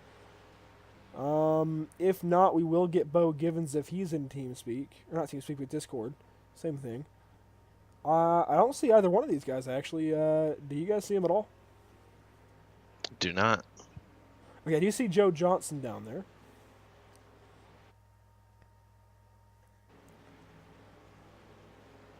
Alright, so we will get Joe Johnson up here. I don't see Bo Givens, though. And so, Zach, I'll let you take this one away again. Gary. Joe Johnston, this is Zach up here in the PSI TV booth. You got a copy? It's 10-4. All right. Well, we haven't really talked about you all race, unfortunately. You've been kind of, I want to say you've been kind of in the middle of the pack as of right now. You were caught up in a few wrecks. That is a pretty sweet paint scheme we got looking there, by the way. We have talked about you, my mistake. But you've been caught up in a few wrecks. What was your plan first coming into this race, and after the first few wrecks that you got into, what was your plan after that? The plan was to stick with my CCR teammates up there. We do real well at these restrictor plate tracks, and we do a lot of good communication between cars. We know when one guy's checking up, when one guy's got to run, so we all kind of flow together. Once after that first wreck was just to survive. We got picked up in some more carnage, but we got all the fenders beat back in on it. And right now, it seems like it's doing pretty well. So we'll see where we land. Maybe a top 5. Yeah, we saw you fade to the back there for a second there. You actually worked your way back up into the top 10. You said your goal is the top 5. What line do you feel is working best? We've heard a few people wanting to stay on the low line. We haven't heard anyone yet try to get up on the high line. Which one you feel is going to be the best for you going into the race forward? We're going to run the middle of the high line. That's where the speed's going to be towards the end. Everybody's going to be fighting for the bottom, and the guys up top are going to be the guys that win. Whoever can get up to the top, 3 or 4 cars can push. That's going to be the guys that get up to the checkered finish line first. And CCR, we're notorious for doing it. So if we can get up to the high side and get everybody together and get to work, we'll do that. All righty, bud. Well, we're rooting for you up here. It looks like I believe we are going to double file up this lap, if I'm not mistaken. Real quick before you guys get going, is there anybody you want to thank out there? Oh, yeah, man. We appreciate iWraps. They do a lot of digital wraps. They're facebook.com/iWraps. That's IWRAPS in our league. The SSCA is launching its inaugural year. You can find them on Facebook as well. Awesome, buddy. Well, we're hoping for you guys up there to get up and make this thing really interesting, maybe to throw in the 41 for a little bit up there. And we hope to talk to you guys at the end of this race. All right, 10-4, man. Thanks. And again, that was Joe Johnson, my pick for tonight's win. It's going to be difficult now with the damage on the left side of his car, but good to speak with him there. I think, are they doubling up this time? I think we got one more lap before we do that.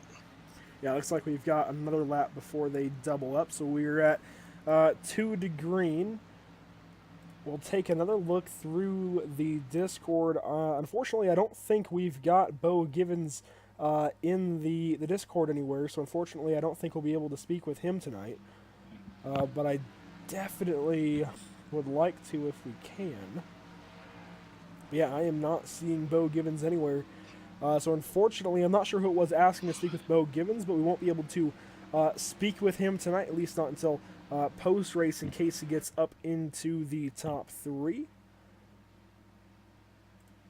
And currently, where is the 5 car? He's currently in the 25th position with, quite a bit of damage to the rear and front end. Unfortunately, it looks like he's going to have just an uphill battle all night long to try and get back up to the front, but we've seen stranger things happen, so it's definitely possible for him to get up there, and actually he's pulling down low, possibly to let somebody by. But Bo Givens, unfortunately, we can't talk to him mid-race. I forget who was asking to talk to him, but anyways, we got the chance to talk to Joe Johnson, and I think he's just got a pretty good mentality, try and sit here and wait for the end. I think he's totally correct in the top line being the right way to go. So does that I guess change the direction of this race with that last caution? Possibly. I mean, the high line is the way to go coming down towards the end of this race, and he had a great attitude after being involved in 2 wrecks. He sounded really optimistic. He sounded like he's ready to get back going green racing, but I feel like the high line is going to be a benefactor coming down to about the last 10 laps. We've still got about 20 laps to go. I believe everyone's going to want to file out to the bottom. But if he could stay up top and get some good help behind him, I believe that high line might be something to look out for, especially coming down towards the end of this race. Well, as we get ready to come back to the green flag this time by, these guys are currently pacing out of turn 2, and just go ahead and take a look at all the nice paint schemes out there. We've got a couple of new guys getting towards the front. You see the 39 up in the front. That's Brent Bridgers. There's some other guys up here as well that we haven't really talked about all night. There's David Bordney in the 69 car. David McCullough has made his way up. Brett Beasley has made his way up into the top 15. Jonathan Mazzella as well. And actually, we normally talk about him in these races, but he hasn't really made any noise thus far. He's currently in the 15th spot. We've got Theodore Bumgardner back here as well in the 17. The McCullers are kind of all on top of each other. The 27, the 88, and the 24 all kind of in this pack here. CJ Gates in the 13. Some more guys back here that we haven't really talked about all night long. But up front right now, it's Liam Brotherton's show. And Zach, I'll give you the call on this restart. Alrighty, well, as we get ready to come out of turn 4, the 21 will be pushing the 41. The 21 of GT Hawkins will be pushing the 41 of Liam Brotherton on the inside. The 60 of Bradley Hall will be pushing the 23 of William Moore on the outside. We'll just have to see if the 60 or the 21 can get a better push on this restart. Pace car will take a hard left as we get ready to go green on this very long straightaway. Keep in mind that the checkered line will be a little bit further down. The 41 will lead the field at green, however. As we get ready to come to this green, the 21 is already on the back bumper of the 41. Green flag is out. Looks like the 41 will get just a slightly bigger jump on the 23 of William Moore. The 21 will stick on his bumper better than the 60 will stick on the 23. Give the advantage to the low line going into turn 2 or going into turn 1 coming out of turn 2. And already GT Hawkins getting that 41 out to a sizable lead so far. Jim Ott trying to work with Hawkins as well on that bottom side. You see the 32 abandon the 23 on the top side. So a bunch of guys just filing down to the bottom, and already you're starting to see that really impact the 23 so far. But Jim Ott actually jumps up to the top, and now he's going to jump back to the bottom. A lot of lane switching already, and that's totally legal, obviously. This isn't a freeway, so it's totally legal. But these guys really kind of indecisive about where they want to go so far. I got to give credit to the 23, even though he's falling back a little bit. Well, falling back now, looked like he was sticking with the 32. As the 32 jumps outside, I want to say that is his teammate right there. They do have the same logo on the back of their car just before the tail fin. That I believe that is his teammate, but it looks like the top line's just a little disorganized at the moment. They're going to have to build up a little momentum to get back up there towards the lead. And as we're on board right now with the 48 of Jason Jacoby, Brendan, after seeing this chaotic restart take place, do you think these guys need to be more patient? Yeah, we got just looks like coming up to 18 to go right now. Still got some time. Obviously, some people getting shuffled up and shuffled back here through all the restart lane changes and all that. So just a little more patience, I think. We're not quite there yet where we need to push it 3 wide or switching up inside outside lines like that quite yet.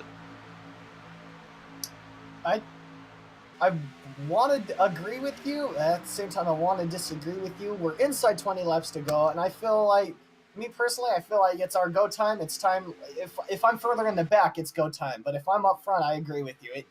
We just got to stay settled until about the last 5 laps. But if I'm further in the back, I got to start making moves, and I got to start making moves now. And, me as a driver personally at this point of the race, I'd want to get into that lead pack, but I'd want to be kind of midway to the back, I guess, maybe around where Falkingham or the McCulloughs are right now. I wouldn't want to be up front because, quite honestly, I'd want the chance to make moves without being up front where these guys are more closely packed trying to make side drafts happen. And you see Jim Ott trying to work the top side. The 19 was in heavy contact. I don't know if he came back up the track or not. He will save it. But Tim Cox was in heavy contact with one driver, I believe the 7 car. Yeah, and he's slow on the bottom, letting these guys go by. We'll get a quick replay of this. Again, yeah, that was the 19, like you guys mentioned. We'll see what happens here. I think that's Brett Beasley to his outside. Yeah, the one, yep. That's going to get shuffled down. Actually, yeah, it was Daniel Falkingham tagged Brett Beasley, and that ended up ricocheting, or well, I guess turning the 1 down into the 19. That's what's going to end up sending that NVIDIA GeForce machine down onto the apron, and that was really a great piece of driving to hang on to that 19 car. That was honestly amazing. He really was. He could have had every opportunity to spin it back up onto the track, but he kept it straight. He kept it going. Even though he did lose a lot of positions, he's still going to keep that car in one piece as we go 3 wide further back here in the back. With Jason Jacoby stuck in the middle at one point, still is actually. See if I can track these guys down now. I was still showing some replays of that event, but yeah, Jason Jacoby has actually fallen to the rear of this pack out here, up in the front of the field, and Liam Brotherton actually trying to make that bottom side work still. Jim Ott actually has the lead over Liam Brotherton. GT Hawkins trying to get that 41 back out into the lead. It looks like they have a run this time through the tri-oval. Jim Ott trying to do what he can to keep that lead, but I think it's going to be Brotherton at the line, and it is. Brotherton, with the help of Hawkins, takes the lead there. And you see these guys starting to make it 3 wide further back. You see Morganti at the bottom of that 3 wide battle and a caution in the back. Yo, look at the McCullough brothers. They're right up here now. The 24, especially David McCullough, had that incident twice actually earlier. He put it all the way up there. He may still have a chance at this tonight. And we'll take a look back here at what happened with the number 10, Judson Atkinson. He's actually going to get a strange bump from the 18 of Joe Johnson. He ends up losing it in the tri-oval, and I just want to mention real quick before we watch this replay from the point of view of the 18, I can already tell you, that the back end of the 10 was pretty damaged, and that's what ended up causing that caution, I'm pretty certain, because the 18 was just trying to, actually, I just went to the wrong driver. Okay. But the 18 was trying to push Judson there through the tri-oval, just ended up hitting him really unevenly and on a really bad place of the bumper where it was already damaged. That's what ended up sending the 10 around. So if we can watch this one more time, I just want you to pay attention to just the way that the back end of the 10 is deformed, and he was actually falling back quite rapidly to these guys behind him, and I think Joe Johnson was just trying to pick him up and get him up to speed, and then you end up seeing just the nature of the really damaged back end and front end actually on the 18 as well. Just ended up hooking that 10 around, and he actually collected the 17 car.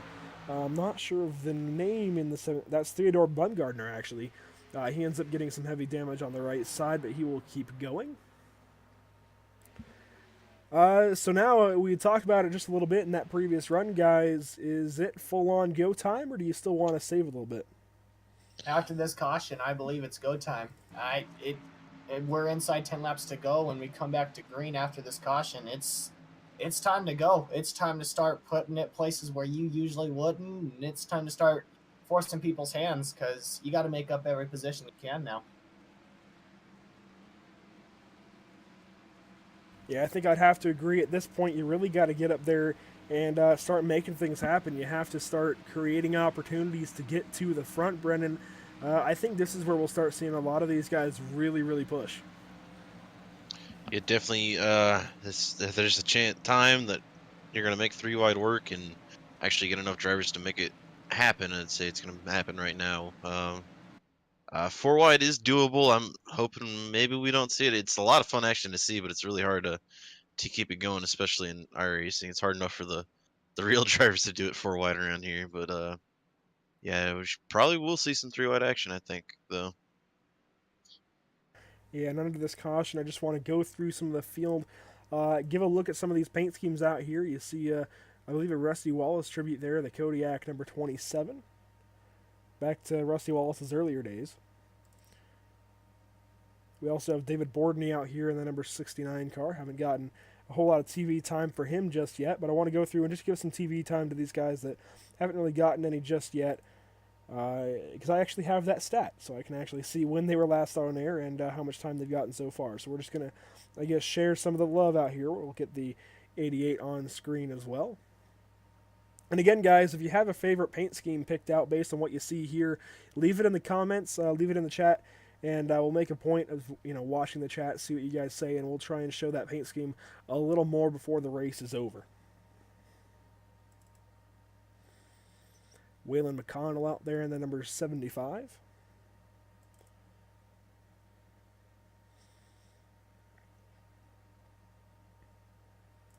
And actually, one guy that we're just getting on the screen for the first time all night is going to be Terry Landis in the number 61, who is currently 5 laps down. I believe he had a connection early, a connection issue early in the race, just based on the Discord chat between him and race control. So, unfortunately, I believe a connection issue ended up sidelining him for about 5 laps, but he's back out there and trying to make the best of it in that number 61 Venom machine.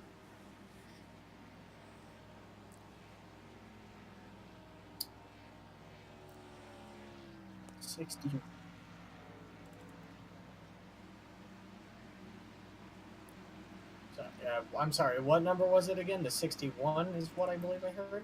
Yeah, I believe the 61 had a connection issue early, ended up falling to the back by a few laps, and these guys aren't doubling up just yet. We're kind of just trying to fill this caution space.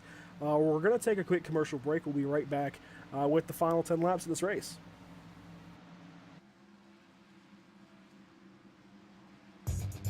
Simulated racing can be awesome, but it can also be kind of a free-for-all.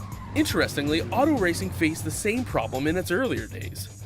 Whether it was on the back roads, the beaches, or the city streets, the racing was fun. But there was always a certain level of chaos and danger, until some folks came along and put some order to all of this. Stuff like official racetracks, regulations about weight and equipment, and enforcement of standards.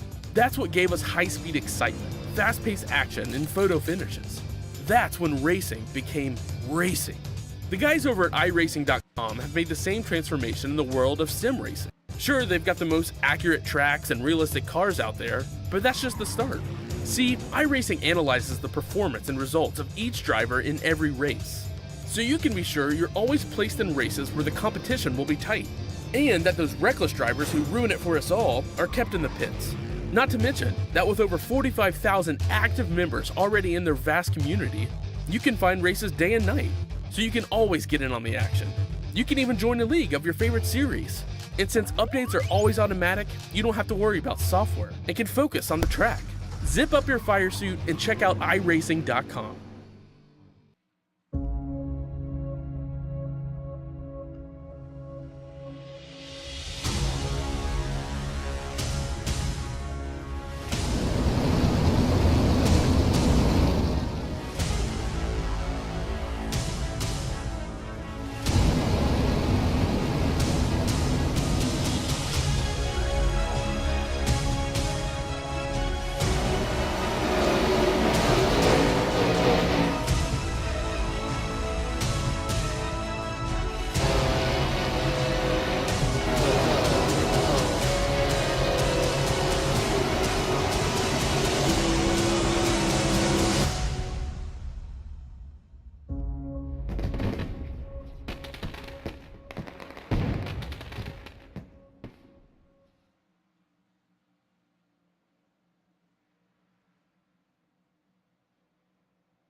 Welcome back, guys, to the iRacing Weekend Warriors at Talladega Superspeedway this week in the NASCAR Xfinity Series cars, otherwise known as the Oval B-Class cars on iRacing. And we've got the Chevy Camaros, the Ford Mustangs, Toyota Camrys out in full force tonight. Actually, a lot of Toyotas on screen right now. I think 4 out of the top 5 is all Toyota Camrys. We do have some other manufacturers represented up in the front. We see the 60, a Ford Mustang, and the 3, a Chevy Camaro. There was somebody, Jerry Clausen, actually in the chat asking if there was a Dale Earnhardt paint scheme. I think the only one that we've seen so far has been the 24 car David McCullough. I'm not sure if there's any others that would be related to Dale Earnhardt out in the field. I'm not seeing any. But if you guys find one, be sure to let me know. And just want to mention that these guys are racing for some money, so that could influence some of the moves made in these next 10 laps as we get ready to finally close this show off for the night. 10 laps to go when these guys go back green, Zach. And it's going to pick up. We had a few 3-wides earlier in this race. You're going to see a lot more in this last 10 laps. This restart's going to be insane. Everyone's going to go for the same space. They're going to try to get the positions in front of them. This restart could mean everything, and even in iRacing, we don't have green-white checkers. So if a caution comes out in the last 5 laps, that's the finishing order. So all these guys are going to try to get those positions before that 5 laps, should a caution come out. But we're not there just yet. As the pace car gets ready to take a hard left, we are getting ready to go back green with 10 laps to go. The 41 is going to be pushed by the 21, and the 3 is going to be pushed by the 32. We're going to have to see who gets a better jump coming across this long straightaway. The 21 of GT Hawkins will be pushing the 41 of Liam Brotherton. The 32 will be pushing the 3 of Jim Ott and Gary Sexton. Green flag is out. The 21 doesn't get a good start. The 32 will be on the 3's bumper. The Highline might have the advantage. Coming out of turn 2. Give the advantage to the high line. It looks like the bottom line's actually going to stack up better. Give the advantage back to the low line. Oh, and the 21 gets turned. We got a big wreck. And I was just going to mention that these guys have to be careful pushing in the corners like they just did. You saw whoever was behind the 21 just got up into the 21, got him sideways and got him up into the 30, or not 32, but the 41 as well. So just a bad mix of events there taking place. We'll get a replay on this. It was actually the 23 who was behind the 21. You'll get to see it from this angle here. The 23 just gets the 21 hook. That's going to collect Jim Ott, Joe Morganti, just countless others in that huge wreck. I believe there was a few actually to drive right through the middle of it. Let me get a number on them real quick. I believe the 60 and the 24 were actually able to drive right through the middle of it, not get any damage at all. And I believe the 69 was able to do as well. The 24 of David McCullough and the 60 of Bradley Hall were able to drive right through it. Yeah, you see a few of these guys able to get through the wreck unscathed, but just a parking lot really behind these guys. And unfortunately, it's going to end a lot of nights, I think, among the field. You see these guys were still wrecking well after the wreck. You saw the 3 and some others, and then the 5 was trying to get turned around, just collected the 93 there. Just a huge accident this time through turns 1 and 2.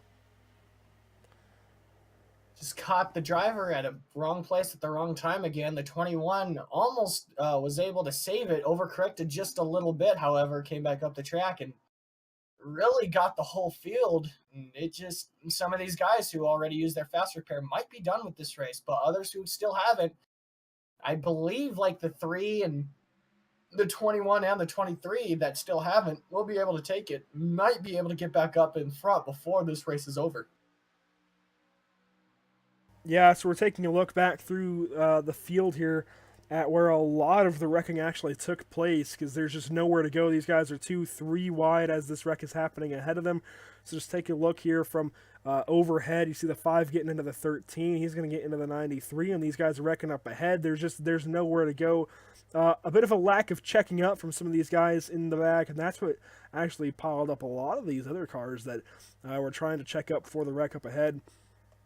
And, it's not totally just absent-mindedness. There is obviously limitations with visibility, so we'll watch from the onboard of the 5 here in just a moment once I can find Bo Gibbons. That was the 5, the Exalta machine of Bo Gibbons. He had already been involved in some wrecks, and just, there's so little visibility when something like this happens, and this view right here doesn't even do it justice. I think, this is really showing more than these guys would actually be able to see, but you see him trying to get through the wreck and just involved in a bunch more ways. Unfortunately, Bo Gibbons in the Exalta Chevrolet.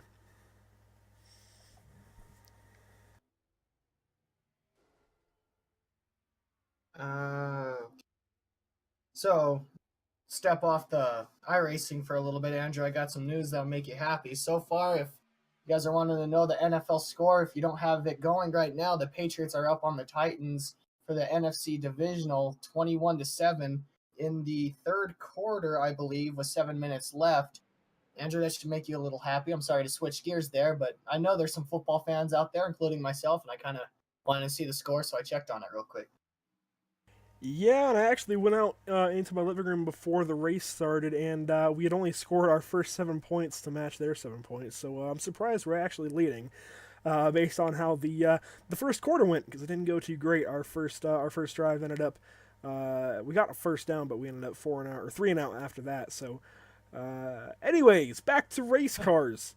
I mean, I'm sorry. I kind of wanted to check the score, and I knew there might have been a few football fans out there. I'm sorry to switch gears that suddenly, but yeah, and actually, I figured I'd let you know. And actually, I think with the second 2 game, or the third and fourth game, sorry, of the divisional round tomorrow, if we do any broadcasts tomorrow when there will be races going on, I may put up a small bit of like a score so you guys can watch and keep up on the score there.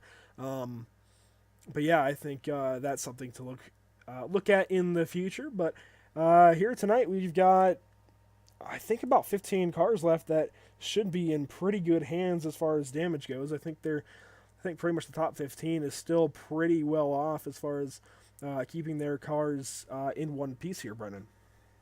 Yeah, I'd like to make a mention here. Look who's in P3 right now with a great chance to win this race. It'd be my pick of David McCullough. As Zach mentioned, he got out of that accident, or he got through the wreck there clean. So he's got a great race car still. Well, I just went looking through the chats, and I was hoping I could have found David McCullough, but unfortunately it doesn't look like we'll be able to key him up. Is there anyone else you guys might want to talk to? Let's see.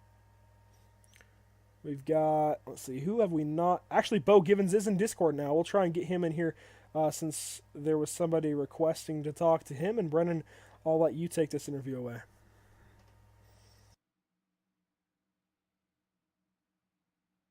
Bo Givens, this is Brennan with the PSI TV booth. You got a copy with us?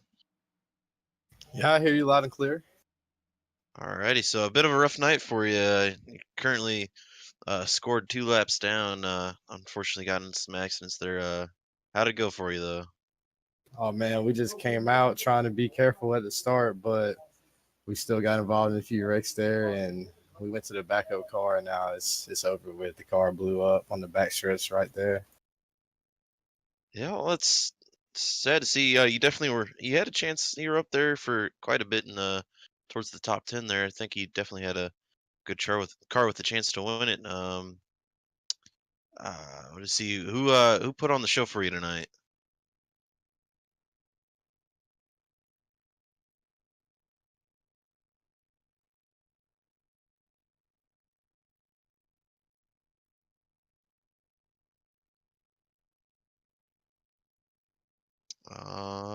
Don't quite know what happened there.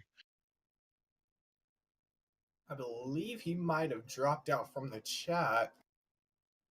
Yeah, I think he accidentally exited our chat. So, unfortunately, that interview will be left hanging there with Bo Gibbons. But back up towards the front, Bradley Hall, David McCullough in a couple of really good spots to try and make something happen here with Liam Brotherton. So the big question is, do you think they can make it happen?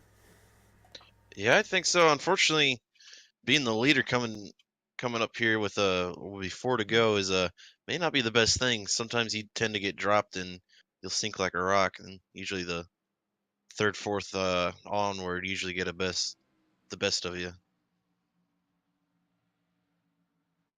Yeah, and I just want to mention, looks like Liam Brotherton is up into the 4th position for this restart, and not Liam Brotherton, sorry, Jason Jacoby. And Liam Brotherton had mentioned earlier on in his interview that he was going to try and work with Jason Jacoby. So watch for these guys to have something going here once we get underway on this restart with 5 laps to go. Yeah, unfortunately, they're going to be in 2 separate lines, so they may not be able to hook up right away if they are going to try and work with each other.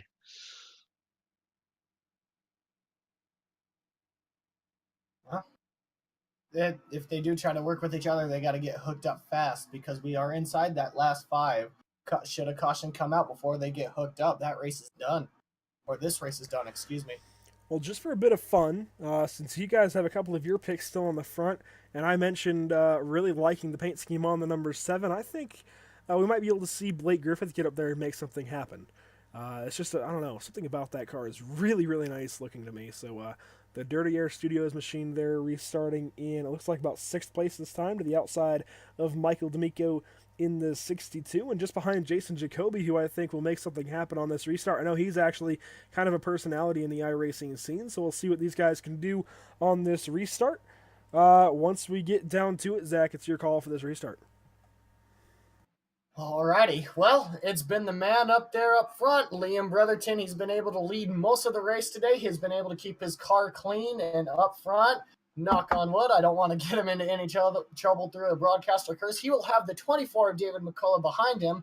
Up top, however, we'll have the 60 of Bradley Hall, the 48 of Jason Jacoby getting ready to go, and he actually goes very early before the green flag even went. The 60 is going to drop down below him. The 41 got a really good start out of that. I thought we had to wait until green. I guess not. I need to be familiar with the restart rules. 41 did get a good jump. 61 is to the bottom with him, and the 48's behind the 60, but the 41's still going to have a huge jump right here. And I think the reason we weren't seeing these guys jump the restarts earlier on is if you get out to a big lead like this, eventually it's going to come back to bite you once the field packs back up. But currently, and I think the reason Liam Brotherton made this restart the way he did, currently these guys just got really spread out. So now Liam Brotherton only has to defend from 2 other cars. We know he's going to work with Jason Jacoby.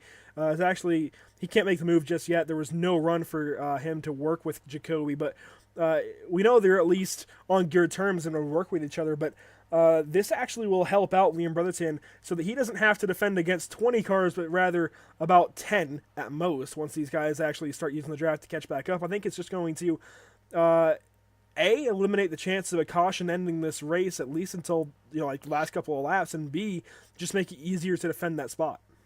How about this? We have all 3 McCullough brothers in the top 5 now. I bet you they're going to try and work together for a win here. And you see the 88 and the 27 working the top side. That's Christopher McCullough leading that, actually pushing that charge. Kenneth McCullough is now going to get his nose up into the lead for a moment. You see the other McCullough brother up to the top side. That's David McCullough, Brendan's pick to try and win this race. Now up to the top side, trying to work that line and get by Liam Brotherton and Bradley Hall. The 88 and the 27 got a huge run after this pack. I mean, these guys pretty much flew by 4th and 3rd. Kind of got stuck at 2nd and 1st right here. But, I mean, these guys flew by as we come or just past the line for 3 to go here at Talladega. And that's a lap led for the 88 of Kenneth McCullough. That's exactly what these guys had to do if they were going to beat Liam Brotherton. They were able to make that restart work for them. They got up to the top side, and if anything, this is almost paying homage to the tandem racing of old in the NASCAR Cup Series. So it's really cool to see this kind of racing come back in a way. Jason Jacoby trying to get his nose to the middle there. He almost clipped the 27 of Christopher McCullough there. But now Kenneth has a full car length lead over the the 41 of Liam Brotherton with the 27 of Christopher McCullough pushing him. And the one thing I saw here, the 48 actually had a gap in between the 27 and the 24, and he actually put his car in that gap. It looks like he's trying to dismantle the McCullough group right here. These guys just look too strong, however, right here up top. So right now, give the advantage to the 88 and the 27, even though going into that corner, the 41 and the 60 had a really good run. But right now, give the advantage to the 88 and the 27 with 2 laps to go on the backstretch. Yeah, and if the guys on the top side, the 88 and the 27, are going to win this race, Brennan, I think Jason Jacoby is going to have to get back up to the rear end of the 27. But I think Jacoby's got other plans on his mind, and I think that's going to secure the win for Brotherton as we come to 1 lap to go, Brennan. Yeah, I don't know. We may see the 62 and the 60. They're working together as well. The 88's going to actually hit the 60. He's going to go through the grass. Gets back up on the racetrack into the 27. They're still going the 24. And they're wrecking behind, but the white flag is out. I think they're gonna let them keep going. It's going to come down to the 88 and the 75. 41. The 75 of Waylon McConnell. We have not talked about him. The 93 of Jonathan Mazzala. Not talked about him either. Here they are right here in the mix. Jonathan Mazzella, we know he knows how to be fast in this league, but at Talladega this time he's going to have a shot to try and win this one from behind. Tandem racing down the back straightaway. Liam Brotherton leading the bottom line. Kenneth McCullough pushing him, but it looks like somebody who we hadn't talked about all night long. Waylon McConnell trying to work the top side. Almost contact on a 4. The 93 goes up. He's looking to find some room against the 75. Gives him a shot at the quarter panel. 93 looking through the middle. 75 is going to have it through the lead. Waylon McConnell wins Talladega. Only 1 lap led. Wow. That's the only one that matters, though. Are you kidding me? Wow. That's a finish. Oh, my goodness. For super speedway racing, that's definitely a finish there. I actually have chills. That was something. Wow. Wow. Wow. What else can you say about that? Oh my gosh, I thought for sure there'd be a caution right at the line, but no caution, white flag, and I'm in loss for words. Yeah, I don't know what to say. It's very reminiscent of a just surprise victory like we had in these cars exactly at Homestead in our league not too long ago. Yeah, back in NMNTS, the Monday Night Thunder Racing Series. I can't even think right now. But their Grand National Series back at Homestead to finish this season off, and Gordon Larson Jr. ended up coming from behind, just suddenly ends up winning. It was hard to keep track of what he was doing, but he pulled the strategy just right. But in this race, I don't know what happened. Just all of a sudden, these guys were wrecking down the front straightaway, and Waylon McConnell was able to pull that one out. Yeah. Yeah, that's about all you can say. So we'll watch him burn it down here. I'm going to give you guys the interview just because my throat's off, but dang. Wow. I'm looking at the last lap here, and that's all you could say is just wow. And our scoring here is going to be Waylon McConnell, obviously our winner. Liam Brotherton beats out Jonathan Mazzella by 0.003 of a second. There's a close battle there for second and third. Fourth going to the 88 of Kenneth McConnell. And fifth going to, McCullough, and fifth going to Christopher McCullough in the 27. Well, Zach, I'll give you the first interview here with Jonathan Mazzella in the 93. Alrighty. Jonathan Mazzella, if I'm saying your last name right, excuse me if I'm wrong. This is Zach up here on the PSI TV booth. You got a copy?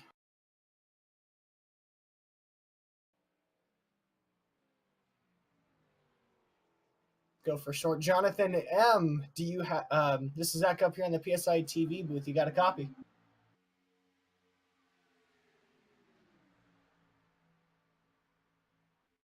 He may have stepped away from the mic for a moment. We'll move him back into the interview staging, and I'll give you guys Liam Brotherton here.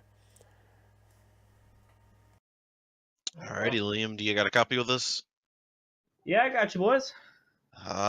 Second place, the 75 and the 93 just out of nowhere, able to catch up, and the 75 able to beat you coming to the line there. Describe those last couple of laps.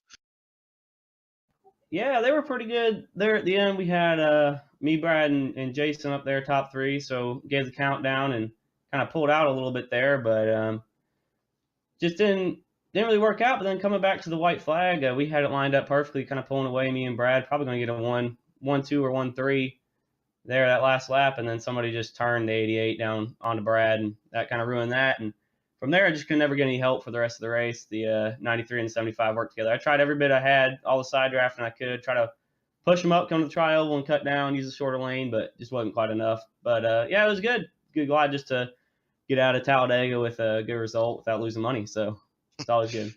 Yeah, definitely. Unfortunately, yeah, Mitch, you led the majority of this race just to get bested right there at the end. Who's put this on for you tonight? Well, as always, I got to thank my Lord Savior Jesus Christ for giving me this opportunity to praise Him in racing, and thank you to all my supporters. It really does help, and Slipping on Motorsports as always. It's fun to have Jason Jacoby on, first race with him, and always my buddy Brad. So yeah, it was a good time. Yeah, well, thank you for the great performance tonight, and I'll go ahead and move you down and celebrate your second place finish. All right.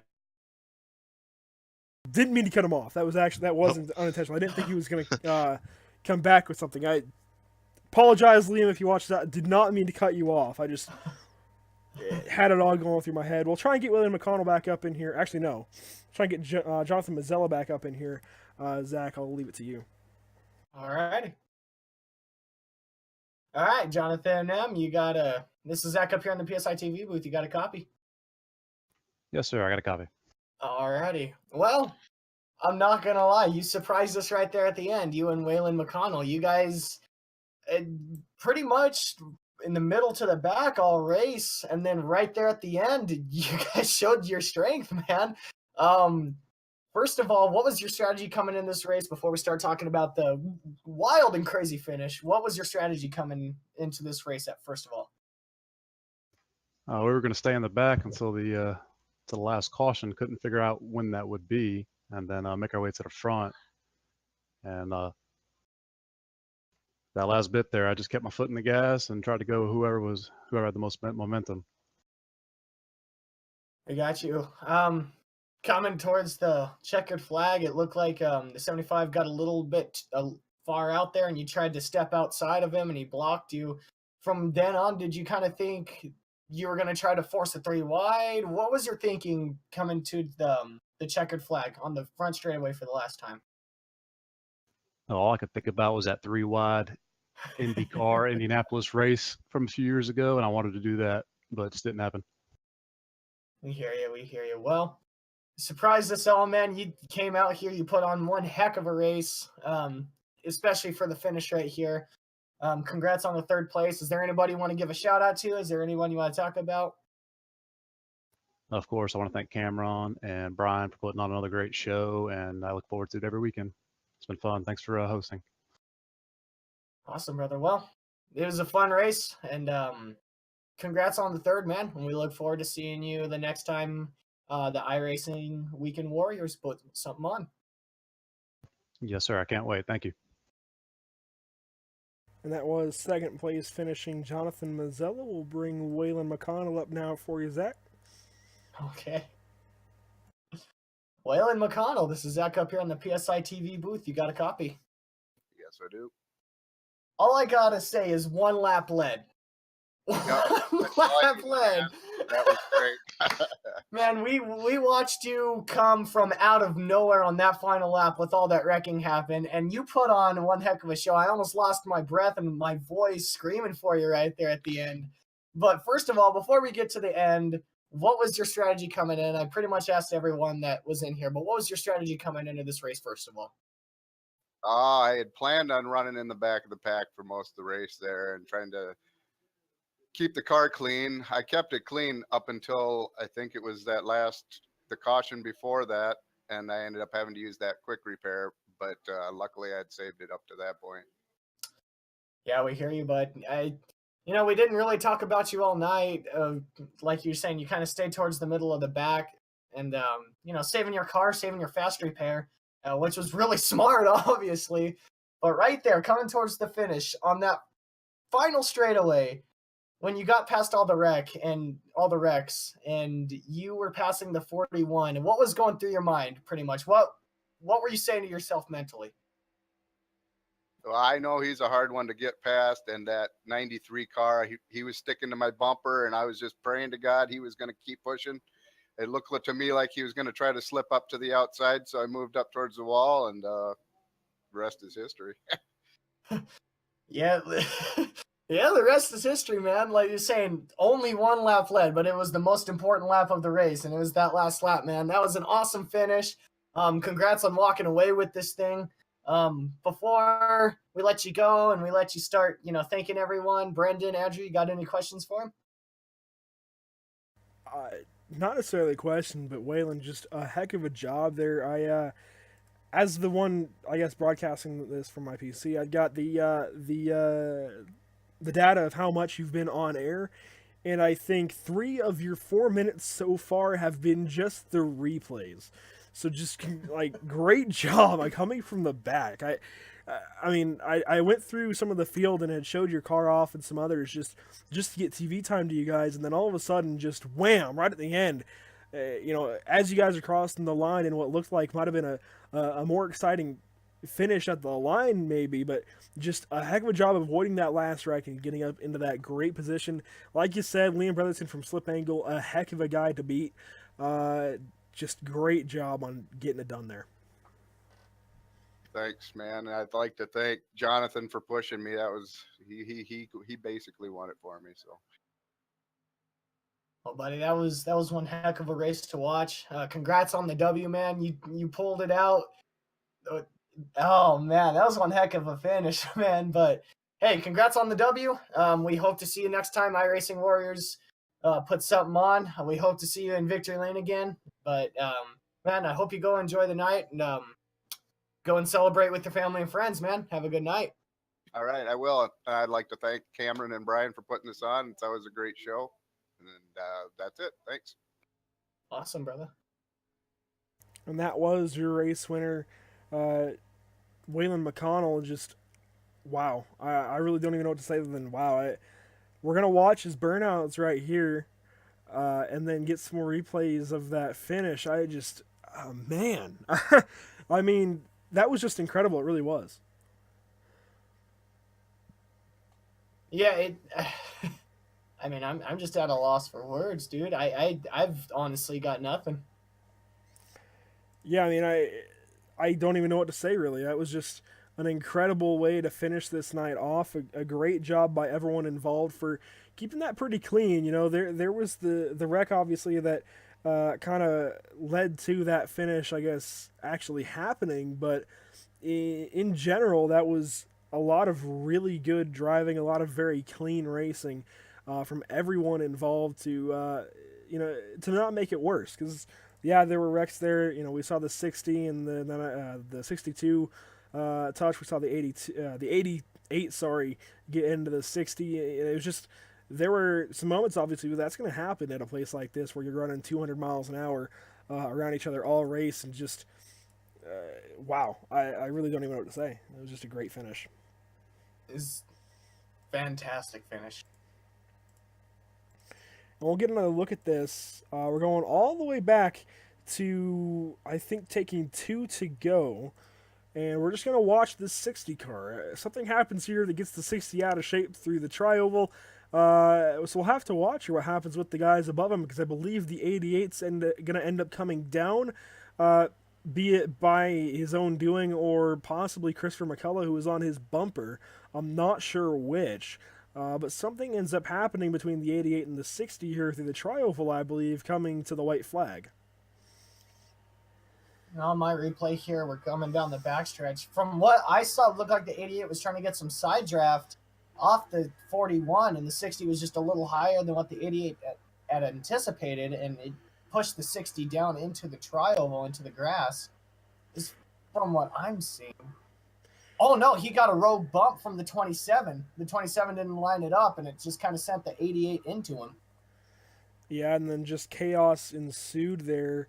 We'll watch this from a couple of more angles. We'll actually watch this from the onboard of the 62, Michael D'Amico, right behind the 60. And we'll watch, just gets a really weird bump from the 27. That sends the 88 down. When the 60 comes back on the track, can't blame him for trying to stick in it, but maybe not the greatest idea. And then I'm not sure what happens here. I think that's just, part of trying to get back into the side drive. I don't think that was intentional from the 60 at all.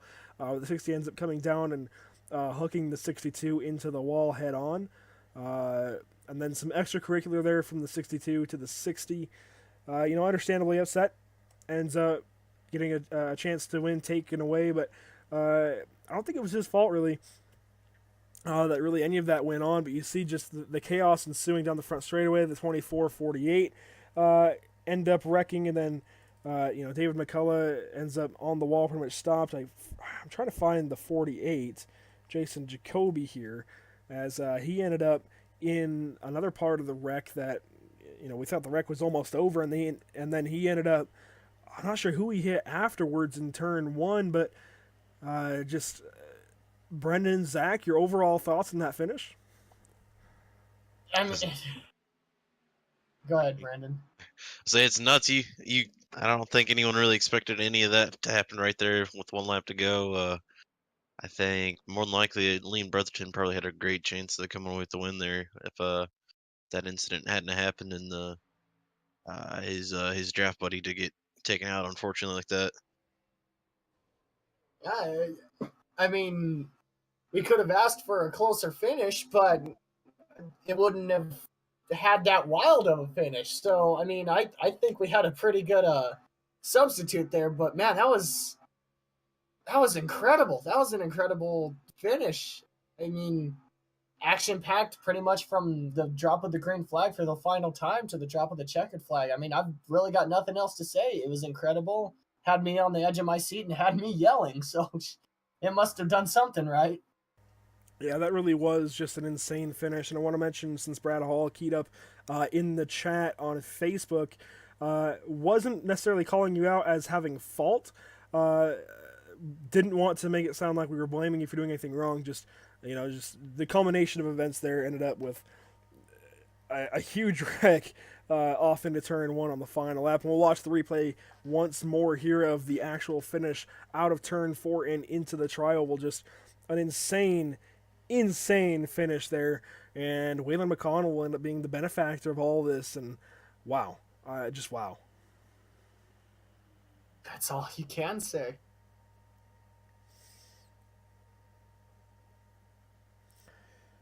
Yeah, I don't even know what else to say about that. Just Waylon McConnell, great job on getting that win. I think this will be us signing off for the night. Got to thank everyone for tuning in. Got to thank Colby's Eye Paints, iRacing Weekend Warriors, Monkey Motorsports, iRacing Drivers World, Scott Brotherton Images, TN Designs, Pit Stop Insider, BA Graphics, TJ Designs, everyone who pours their heart and soul into these broadcasts. You, Zach, and Brendan. Brendan especially really has been just the MVP of backing me up in a lot of these races lately. So I got to thank you guys for coming on tonight. It was a lot of fun. And I got to thank all the drivers. Got to thank Cameron Colby and Brian Vaughn for allowing us to do this and call these races. I think this will be a lot of fun to be able to call these races throughout 2018 and hopefully beyond as well, because I really like where we're going with this. All right, well, you guys have a great night. This will be PSI TV signing off for January 13th, 2018. This has been the iRacing Weekend Warriors Xfinity cars, this time at Talladega Superspeedway. Again, everyone, thanks for tuning in. Thanks for supporting us. And we'll see you hopefully tomorrow night with some NMNTS action in the Super Late Models.